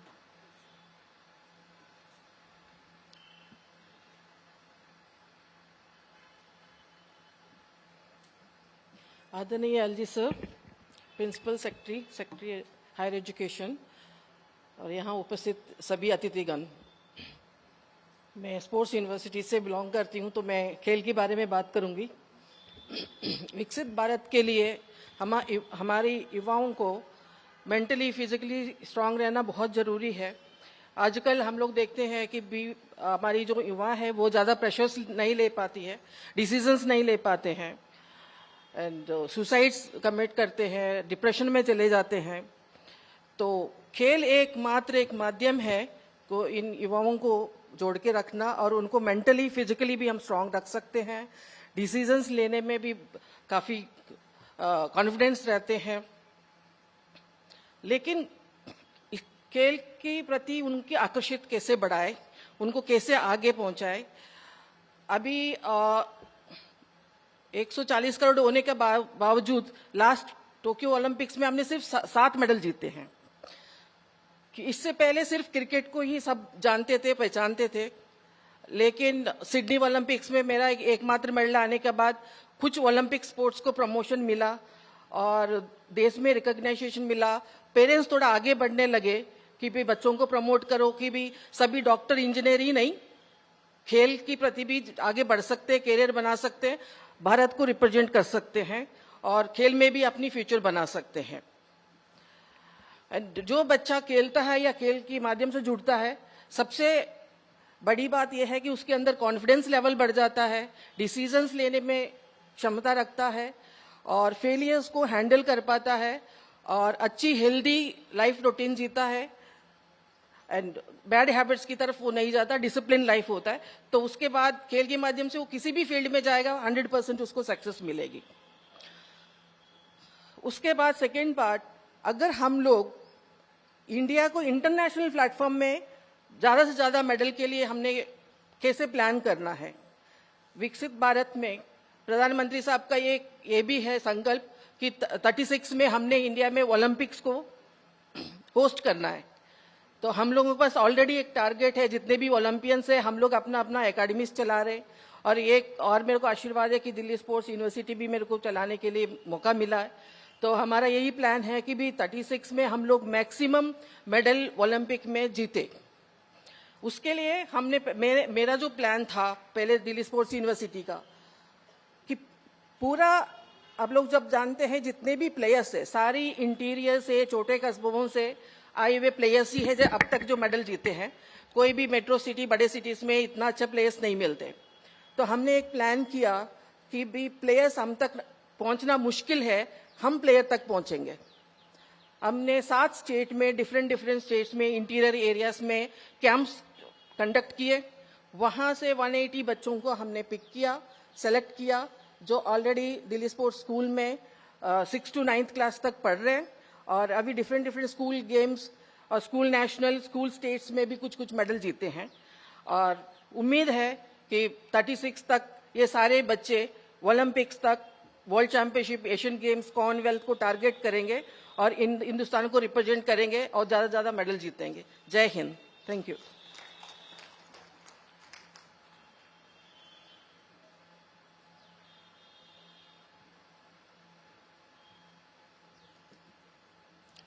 Honorable Lieutenant Governor, Delhi, Chief Secretary, Government of Delhi, dignitaries on the dais, and my esteemed teaching fraternity, good afternoon to everybody.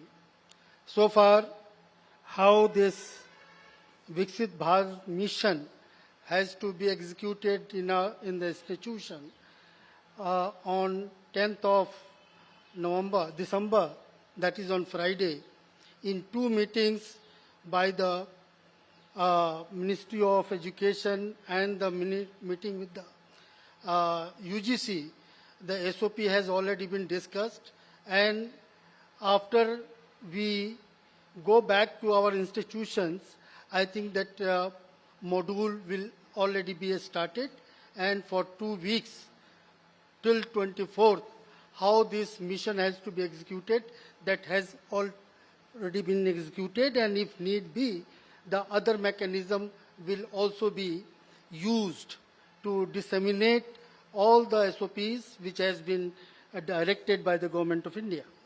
So far, the idea of Viksit Bharat is concerned, what is my perception? Indeed, the parameter which has been discussed by the earlier discussions, it is a comparative word. Of course, the society is a changing phenomenon.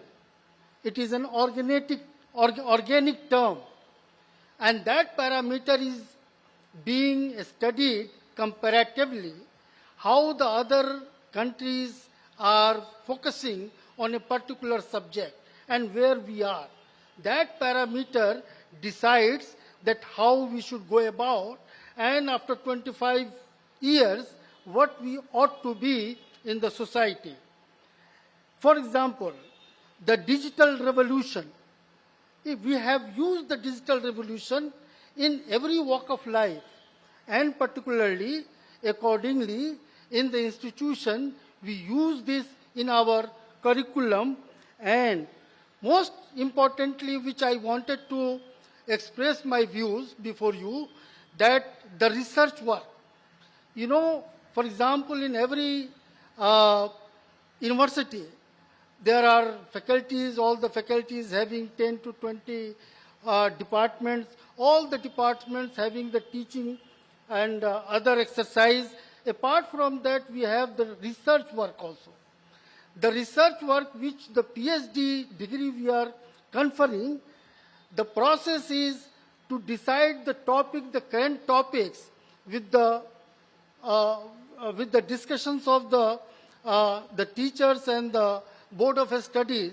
But what happens after this rigorous discussions and the work? The research scholar works under the supervision of the supervisor, and that is the marvelous piece of research work that is presented in the department. But what ultimately happens, that is preserved in the department, and the degree is awarded for his promotion or for his job. But what is the use of this marvelous piece of work? Has it gone to the ministry to study that this is the research that university has created? You should incorporate in your development program. So all these things that has to be think of when we thought of the Viksit Bharat. So far, the NEP is concerned, you look, why we are talking about the Viksit Bharat? Because this is the parameter that the stage we have reached so far. how we have to go for 25 years, next 25 years, and we have to produce our youth. That is the exercise that we are going to make as a teacher, as an institution head. So that exercise we have to do. And I hope that NEP, all the education policies, and whatever the developments will take place, because development is not in one area. Development is the holistic approach in every walk of life that the institution keeps in the mind. Since the time is very short, keeping in view the interest of our Honorable Governor, I will just stop here with this couplet कि मंजिल मिले मिले न मिले इसका गम नहीं मंजिल के जिस्तजू में मेरा कारवां तो है. Thank you very much. My gratitude to all of you on the panel here. It was really enriching. And moderating is a difficult task, nonetheless, more if there are academics involved. But my apologies for hectoring you as far as time was concerned. Let's join in the audience.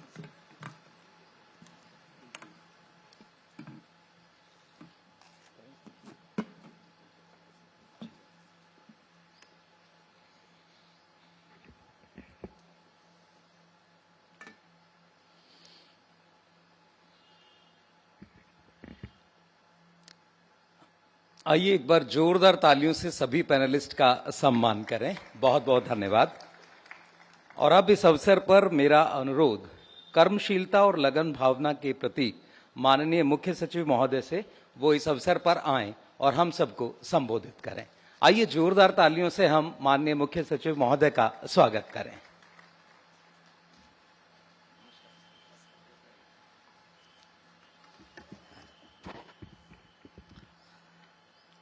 Honorable Lieutenant Governor of Delhi, my colleagues, Honorable Vice Chancellors, distinguished faculties of universities, I'll try to be as short as possible. But before that, may I ask you one question? How many people who are sitting in this house today are using the tap water for the drinking purpose? I'll request them to raise their hand. I can actually count it as less than a 10%. So out of this house, which is having about few hundred people, less than 10 people are drinking the water which is supplied by the tap water. That's number one. Whenever you walk on the road in Delhi, you will see the chaos here. Total, and you can see anything. The footpaths are different, are in a bad shapes. Dirt is lying everywhere. And everything is there. I do not know how many people out of you are using the public transport in Delhi, and what is your experience in using the public transport. So I'm again going back to the second line which Honorable Prime Minister is saying for the last few months. Viksit Bharat-Sashakt Bharat. When we see the ground realities in the capital city of the country, we realize where we stand today. We may say anything. Yes, it was a fact when one of the audience was said that we were the Wish Guru at one time. But where we stand today, that also we know. But at the same time, a revolution is happening in this country, which we should also realize it. Last year, 2022,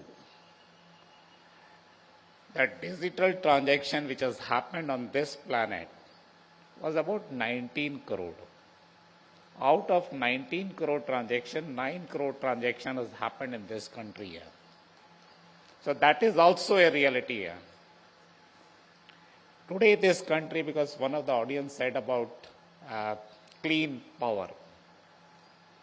Again, believe me, a revolution is happening in this country, which we'll see in the next few years. Today we are generating about 70,000 megawatt through the solar, which is hardly anything about few years back. We will be perhaps the leading country on this planet again, to which we'll talk about the hydrogen energy. So that is also a reality.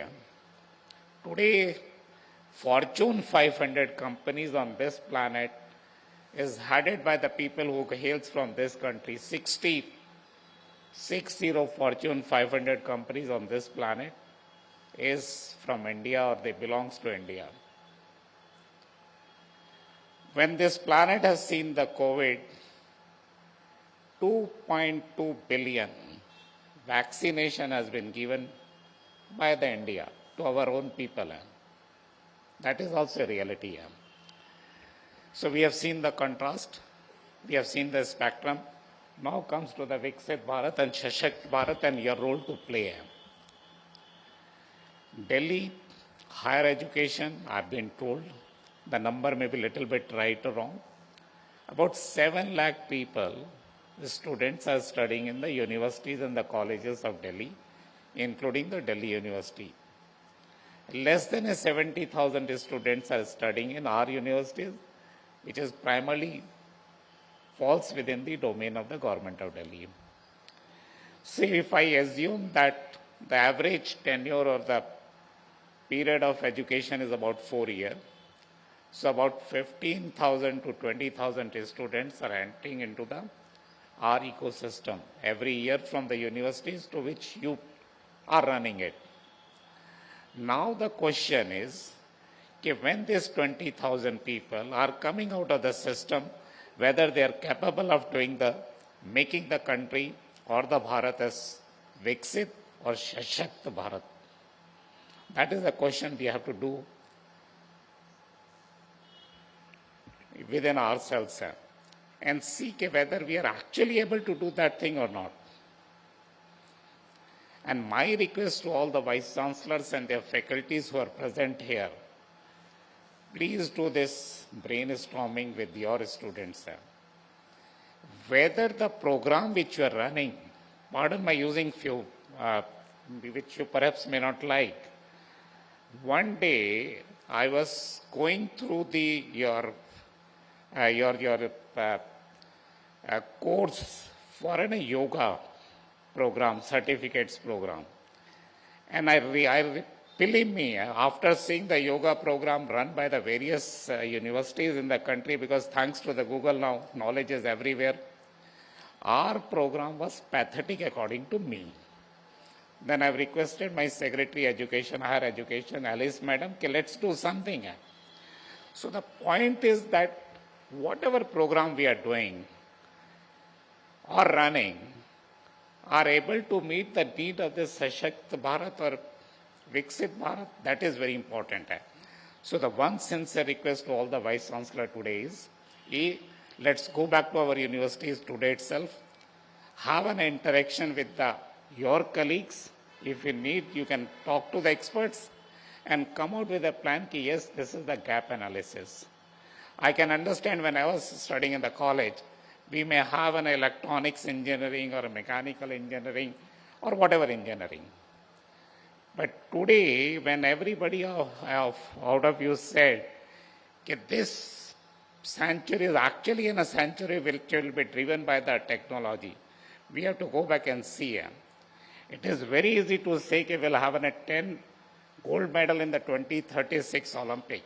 But do we have a plan or a drawing board?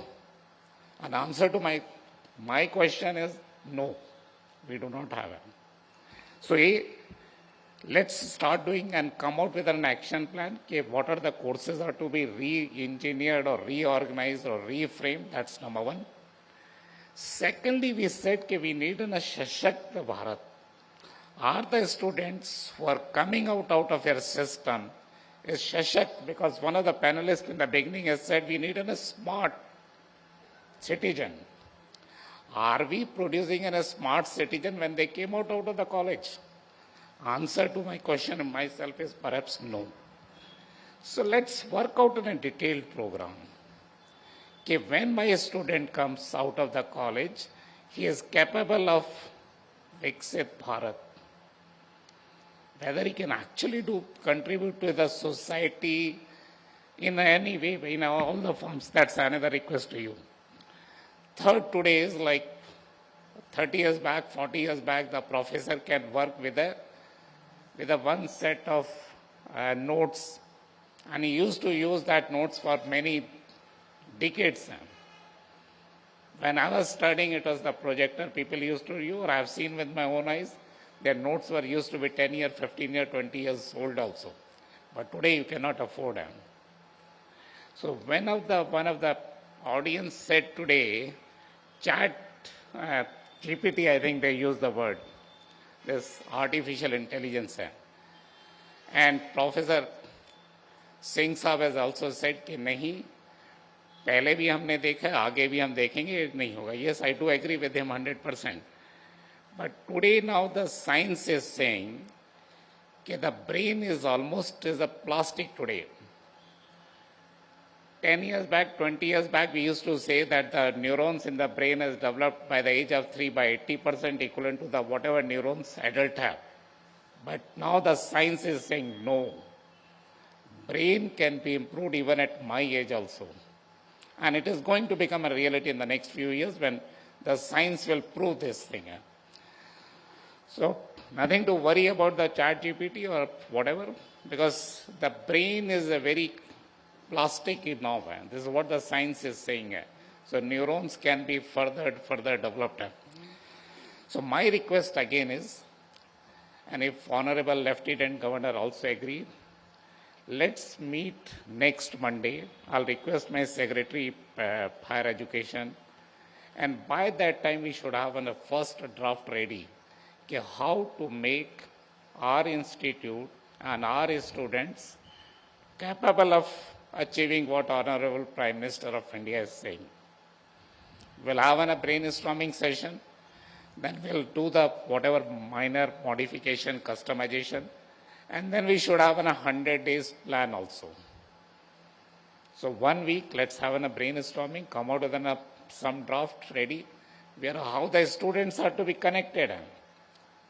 When I was chatting over in a cup of tea, the professor said that today the connection between the student and the faculty is very poor. And its impression has been given on a scale of 0 to 10, it is less than a 3. So how to connect? Today when everybody is having a smartphone, Delhi has a good network of communication, then why we are not able to connect with the students? And when you people are saying that brain drain and people are going, yes, it is going. The same set of the students, I was going through the Google, the 5% of the students in the graduation program are from India. And why we cannot create an ecosystem here in country itself where these brain can work in a much better way. So my request, 1 week, let's come out with a zero draft ready. Then again we'll work for another 2 or 3 weeks time to have a roadmap ready for the 100 days to work on this subject. And then how we progress, then we can work out a year plan, 2-year plan, or a 3-year plan. That's all I have to share with you. And I wish let Delhi can become a torch bearer for the entire country, because you said that 20% of the youth on this planet come from India. How can involve this 20% youth of the planet into making a history of, to make India Viksit Bharat?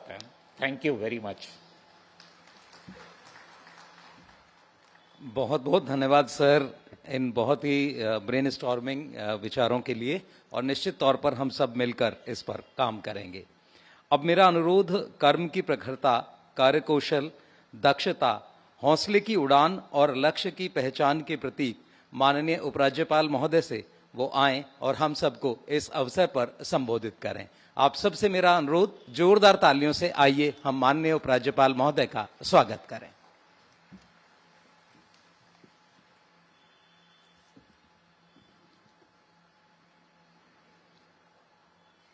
आज के इस विशिष्ट कार्यक्रम में उपस्थित सभी vice chancellors, directors, principals, officers, media के साथियों, हमने अभी थोड़ी देर पहले आदरणीय प्रधानमंत्री श्री नरेंद्र मोदी जी के बातों और उनसे निर्धारित लक्ष्य को पूरी तरीके से सुना. उनका लक्ष्य देश को 2047 में विश्व की ऐसी आर्थिक महाशक्ति बनाना है जहां हर भारतवासी सुखी, संपन्न, स्वस्थ और सक्षम हो। प्रधानमंत्री जी के संबोधन के बाद आयोजित पैनल डिस्कशन और एसओपी पर जो एंगेजमेंट और चर्चा हुई वो वास्तव में बहुत ही सुंदर थी। हमें इस लक्ष्य की तरफ बढ़ने की कार्य योजना पर जो अभी हमारे चीफ सेक्रेटरी साहब कह रहे थे, एक पूरी रूपरेखा बनानी है और हमारी कोशिश हो कि उसका जीरो ड्राफ्ट जो है वो नेक्स्ट वीक मंडे तक तैयार भी हो। इस लक्ष्य को पाने में हम सभी को अपनी पूरी ताकत लगा देने की जरूरत है। हमारी कोशिश होनी चाहिए कि हम ऐसे प्रयास करें कि 2047 से पहले ही हम इस लक्ष्य को प्राप्त कर सकें। मैं इसलिए इस बात को कह रहा हूं कि यहां पर जब कुछ पैनलिस्ट से सवाल जवाब किए जा रहे थे तो उस वक्त ये बात आ रही थी कि कॉन्फिडेंस की। किसी ने पूछा कि क्या हम 2047 तक जो विकसित भारत का लक्ष्य उसे पूरा कर सकते हैं। बिल्कुल हो सकता है और उससे पहले भी हो सकता है। तो जरूरत है हमें अपने अंदर एक कॉन्फिडेंस को देखने की। यहां मैं बहुत छोटी छोटी सी बातें आपको कहना चाहूंगा।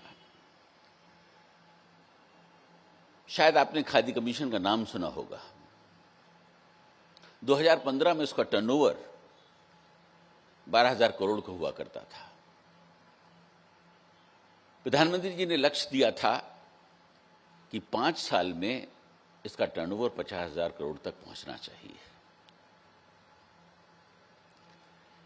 लेकिन 5 साल में उसका टर्नओवर 1,15,000 करोड़ हुआ था।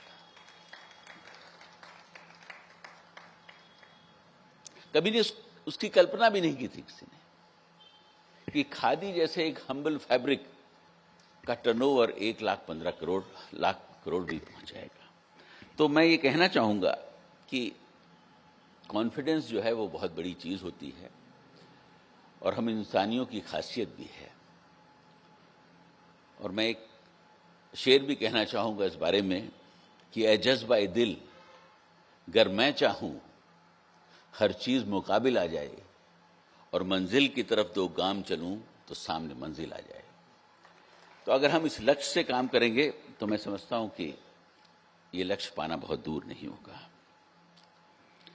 इसमें यहां पर मौजूद यूनिवर्सिटीज के वीसीज, प्रोफेसर्स, टीचिंग स्टाफ की इस कार्य में एक बहुत बड़ी भूमिका है। और मैं ये भी कहना चाहूंगा कि उसे शेप में लाने के लिए जो हमारे वाइस चांसलर्स हैं उनको एक बहुत इंपॉर्टेंट रोल अदा करने की जरूरत है। जब आप अपने स्टूडेंट्स को इसके लिए सही तरीके से तैयार करेंगे तो ये लक्ष्य पाना बहुत नामुमकिन नहीं है। ये जिम्मेदारी आपकी होगी। आप ही नए भारत की नींव को मजबूती देने में एक बहुत महत्वपूर्ण रोल अदा कर सकते हैं। इसके लिए जरूरी है कि हम देश के युवाओं से अधिक जुड़ें। अभी बात हो रही थी कि जो हमारे फैकल्टी या टीचर्स या प्रोफेसर्स हैं वो स्टूडेंट्स से जो कनेक्ट होना चाहिए था वो नहीं है। हम लोग जिस समय पढ़े हैं, आप सबको भी शायद याद होगा कि जो हमारे टीचर्स हुआ करते थे, जो हमारे प्रोफेसर्स हुआ करते थे, वो एक एक बच्चे के बारे में इतना जानते थे कि कभी कभी पेरेंट्स भी उतना नहीं जानते थे। और शायद वही रीजन था कि शिक्षा, चाहे उस जमाने में टेक्नोलॉजी ना हो, लेकिन उसके बावजूद भी बहुत ही अच्छी हुआ करती थी। तो आज उसी की जरूरत है। इसके लिए जरूरी है कि हम देश के युवाओं से अधिक जुड़ें, जैसे मैंने कहा, और उनसे ये जानने की कोशिश करें कि वो इस बारे में क्या सोचते हैं। कैसे हम इस लक्ष्य को जल्द से जल्द पा सकते हैं और इसके लिए हमें क्या करना चाहिए। आज का यूथ जो है वो बहुत इंटेलिजेंट है। हम लोग तो अपने ज़माने में कहिए तो डम हुआ करते थे, इतनी कोई समझ नहीं थी।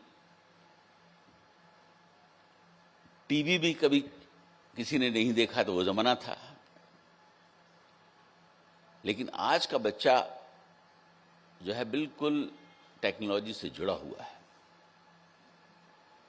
और इतनी शार्प उसके अंदर बुद्धि है कि वो समझता है कि हमको कौन सा बटन दबाने से कौन सा चैनल चलेगा। तो जहां आज हमारा यूथ इतना इंटेलिजेंट है, जहां बच्चा हमारा इतना इंटेलिजेंट है, तो हमें उससे कैसे यूज करना है, ये हमारे लिए एक लक्ष्य होना चाहिए। आज का भारत सारी दुनिया में डंका बजा रहा है, ये हम सब जानते हैं। दुनिया की शीर्ष कंपनियों के प्रमुख भारतीय हैं। ये बताता है कि हमारे यहाँ के युवाओं के पास वो ताकत है, वो काबिलियत है, जिसके दम पर वो दुनिया को भी जीत सकते हैं। प्रधानमंत्री जी और हम बार बार युवाओं की बात करते हैं। ऐसा इसलिए भी है क्योंकि जिस भारत की हम, आप और वो कल्पना करते हैं, वो भारत आज के उन युवाओं का होगा जो आज स्कूल कॉलेजों में पढ़ रहे हैं, उनका होगा। वही भविष्य में अपने समाज, राज्य और देश के लिए फैसला लेने वाले होंगे। इसीलिए आज का युवा ही नए भारत के निर्माण में एक बहुत बड़ा रोल अदा करेगा।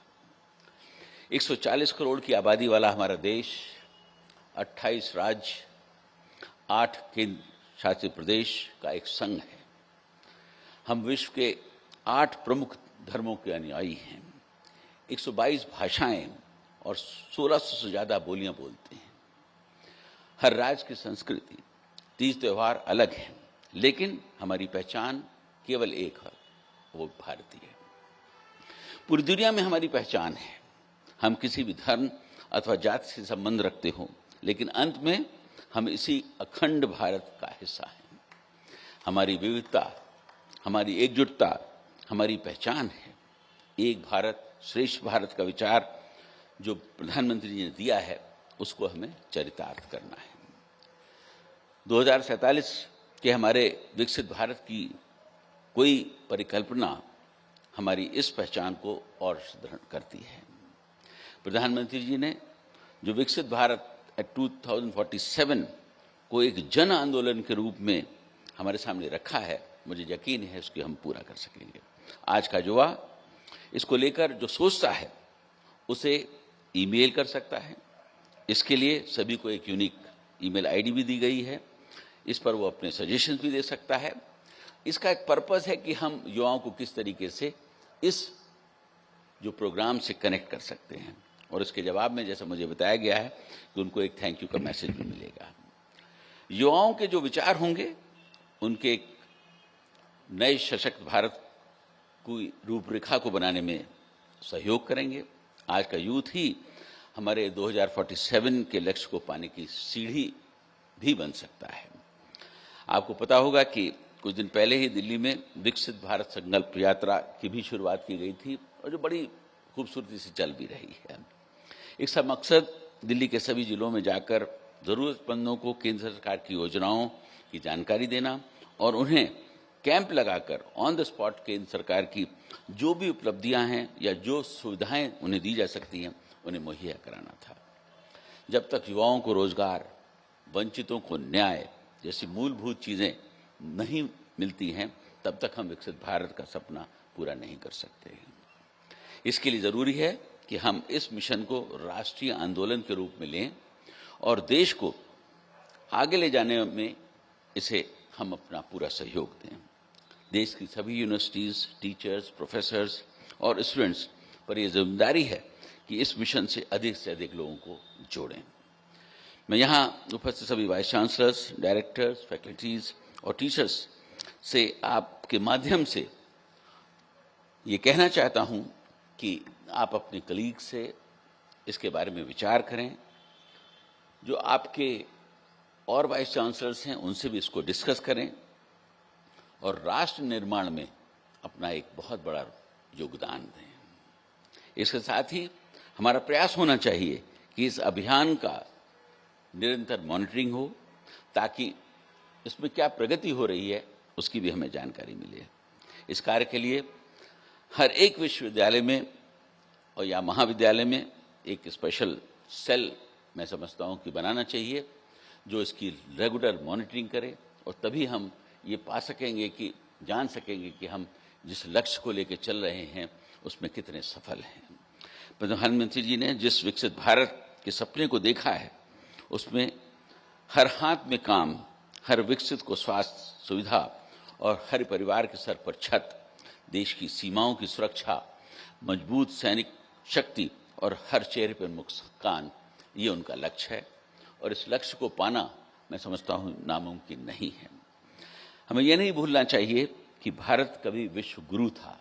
इसके बारे में बहुत सारे वाइस चांसलर साहब ने अपनी चर्चा भी की है। भारत को वही गौरव हमें अब वापस लौटाना है। हमारी नीति कभी भी अपनी सीमाओं को विस्तार देने की नहीं रही है, बल्कि हम विश्व को शांति के मार्ग पर लेकर आगे बढ़ना चाहते हैं। हम विश्व के शायद एकमात्र ऐसे देश हैं जो वसुदैव कुटुंबकम की बात करते हैं। विकसित भारत एट 2047 के लिए जो डिस्कशंस होगा उसमें भी बहुत सारी राहें खुलेंगी और बहुत सारे विचार हमारे सामने आएंगे, और उन सब को कलेक्ट करके किस तरीके से हम 47 में देश को विकसित भारत बना सकते हैं उसके लक्ष्य को आगे बढ़ाएंगे।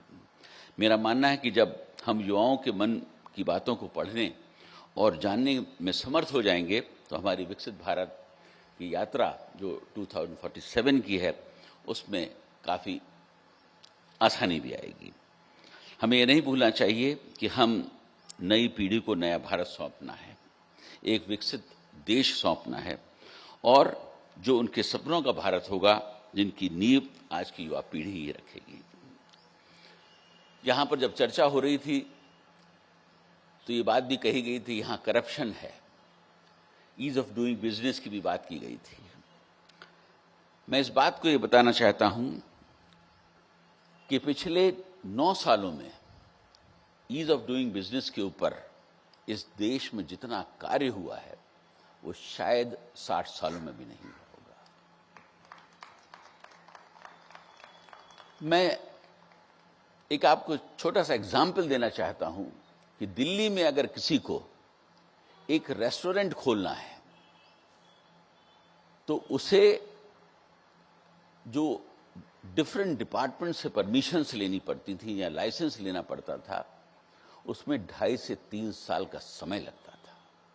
आप इमेजिन करिए कि किसी को अगर एक रेस्टोरेंट खोलना है तो उसको 2.5 से 3 साल परमिशन लेने में लगता है। उसको हम लोगों ने बड़ी मेहनत से ऑनलाइन ही किया, बल्कि उसके साथ साथ उस पूरे प्रोसेस को 47 डेज में खत्म करने का ऑर्डर किया। और अगर किसी डिपार्टमेंट ने अपने टाइम फ्रेम के अंदर उस एप्लीकेशन को प्रोसेस नहीं किया तो उसे ऑटो लाइसेंस मिल जाएगा, उसे किसी के पास आने की जरूरत नहीं, ऑटो परमिशन मिल जाएगी।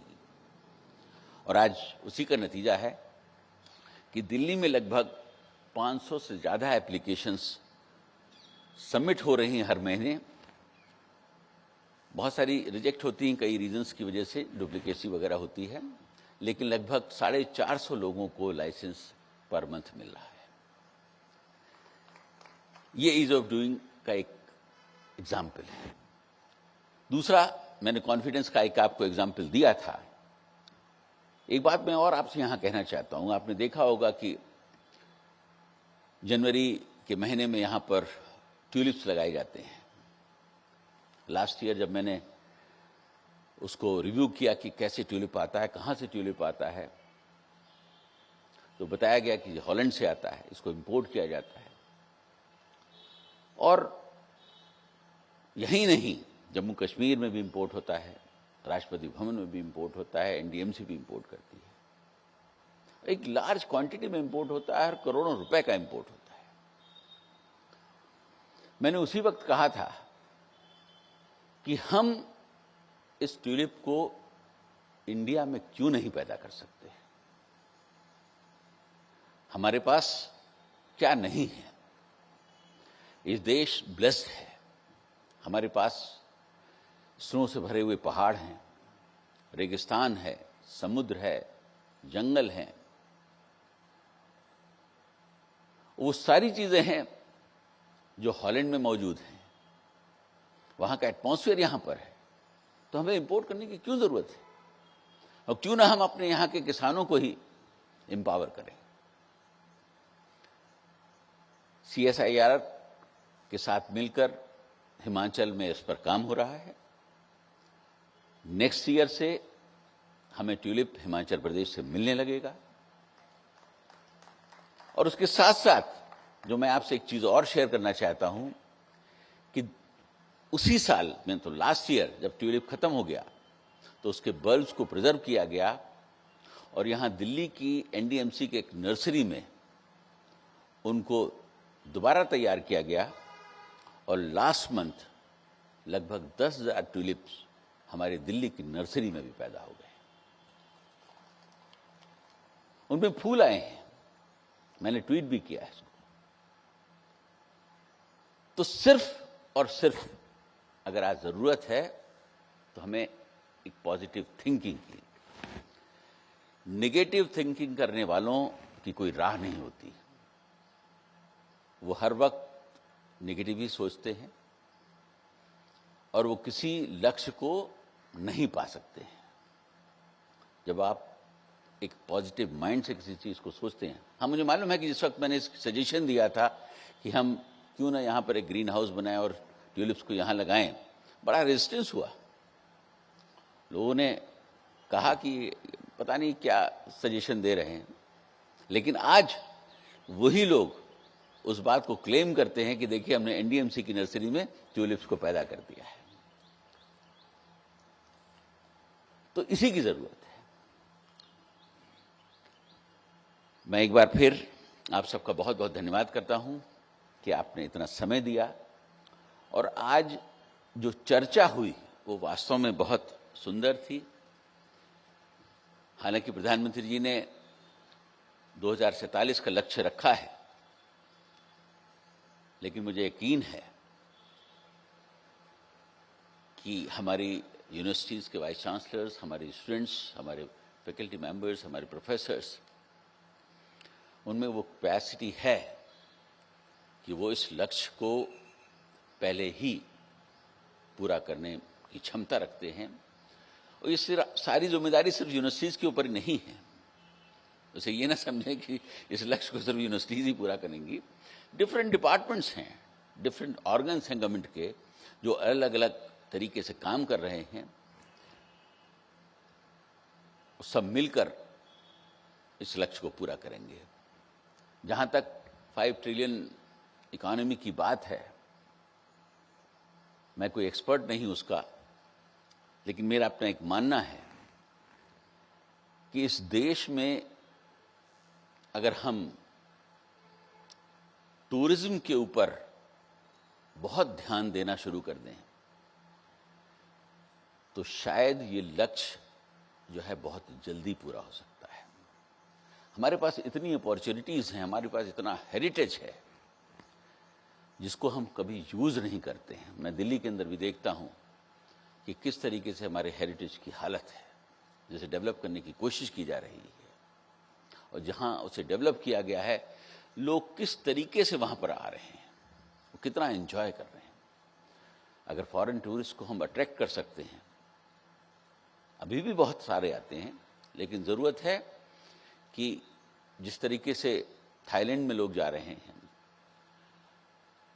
और कंट्रीज में जा रहे हैं, उसी तरीके से अगर हम अपने इंफ्रास्ट्रक्चर को डेवलप करें तो यहाँ जो 5 ट्रिलियन की जो प्रधानमंत्री जी का सपना है इकोनॉमी को जल्दी पूरा करने का, वो बहुत ही जल्दी पूरा हो सकता है। इस पर हमें ध्यान देने की ज़रूरत है।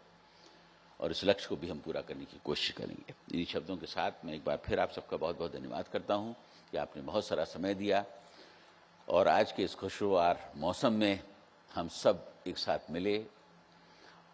मेरी कोशिश होगी कि हम इस तरीके से मिलते रहें।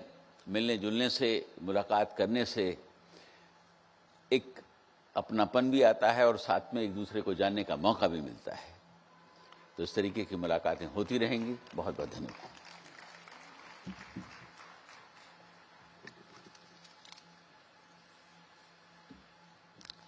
बहुत बहुत धन्यवाद सर, आपने संकल्प पर बात की और निश्चित तौर पर हम सब इस संकल्प को पूरा करेंगे। अब आप सब से मेरा अनुरोध, राष्ट्रगान के सम्मान में हम सब अपने स्थान पर खड़े हो जाएं। सभी से मेरा निवेदन, राष्ट्रगान के सम्मान में हम सब अपने स्थान पर खड़े हो जाएं। और अब राष्ट्रगान। जन गण मन अधिनायक जय हे भारत भाग्य विधाता। पंजाब सिंध गुजरात मराठा द्राविड़ उत्कल बंगा। विंध्य हिमाचल यमुना गंगा उच्चल जलधि तरंगा। तव शुभ नामे जागे, तव शुभ आशीष मांगे। गाहे तव जय गाथा। जन गण मंगलदायक जय हे भारत भाग्य विधाता। जय हे जय हे जय हे जय जय जय जय हे। आप सबका बहुत बहुत धन्यवाद इस कार्यक्रम में शामिल रहने के लिए। और किसी ने यही कहा है कि ख्वाहिशों से नहीं गिरते हैं फूल झोली में, ख्वाहिशों से नहीं गिरते हैं फूल झोली में। कर्म की शाख को हिलाना होगा और कुछ नहीं होगा कोसने से अंधेरे को, अपने हिस्से का दिया खुद जलाना होगा। तो हम सब अपने प्रयास करेंगे और अपने हिस्से का दिया जलाकर 2047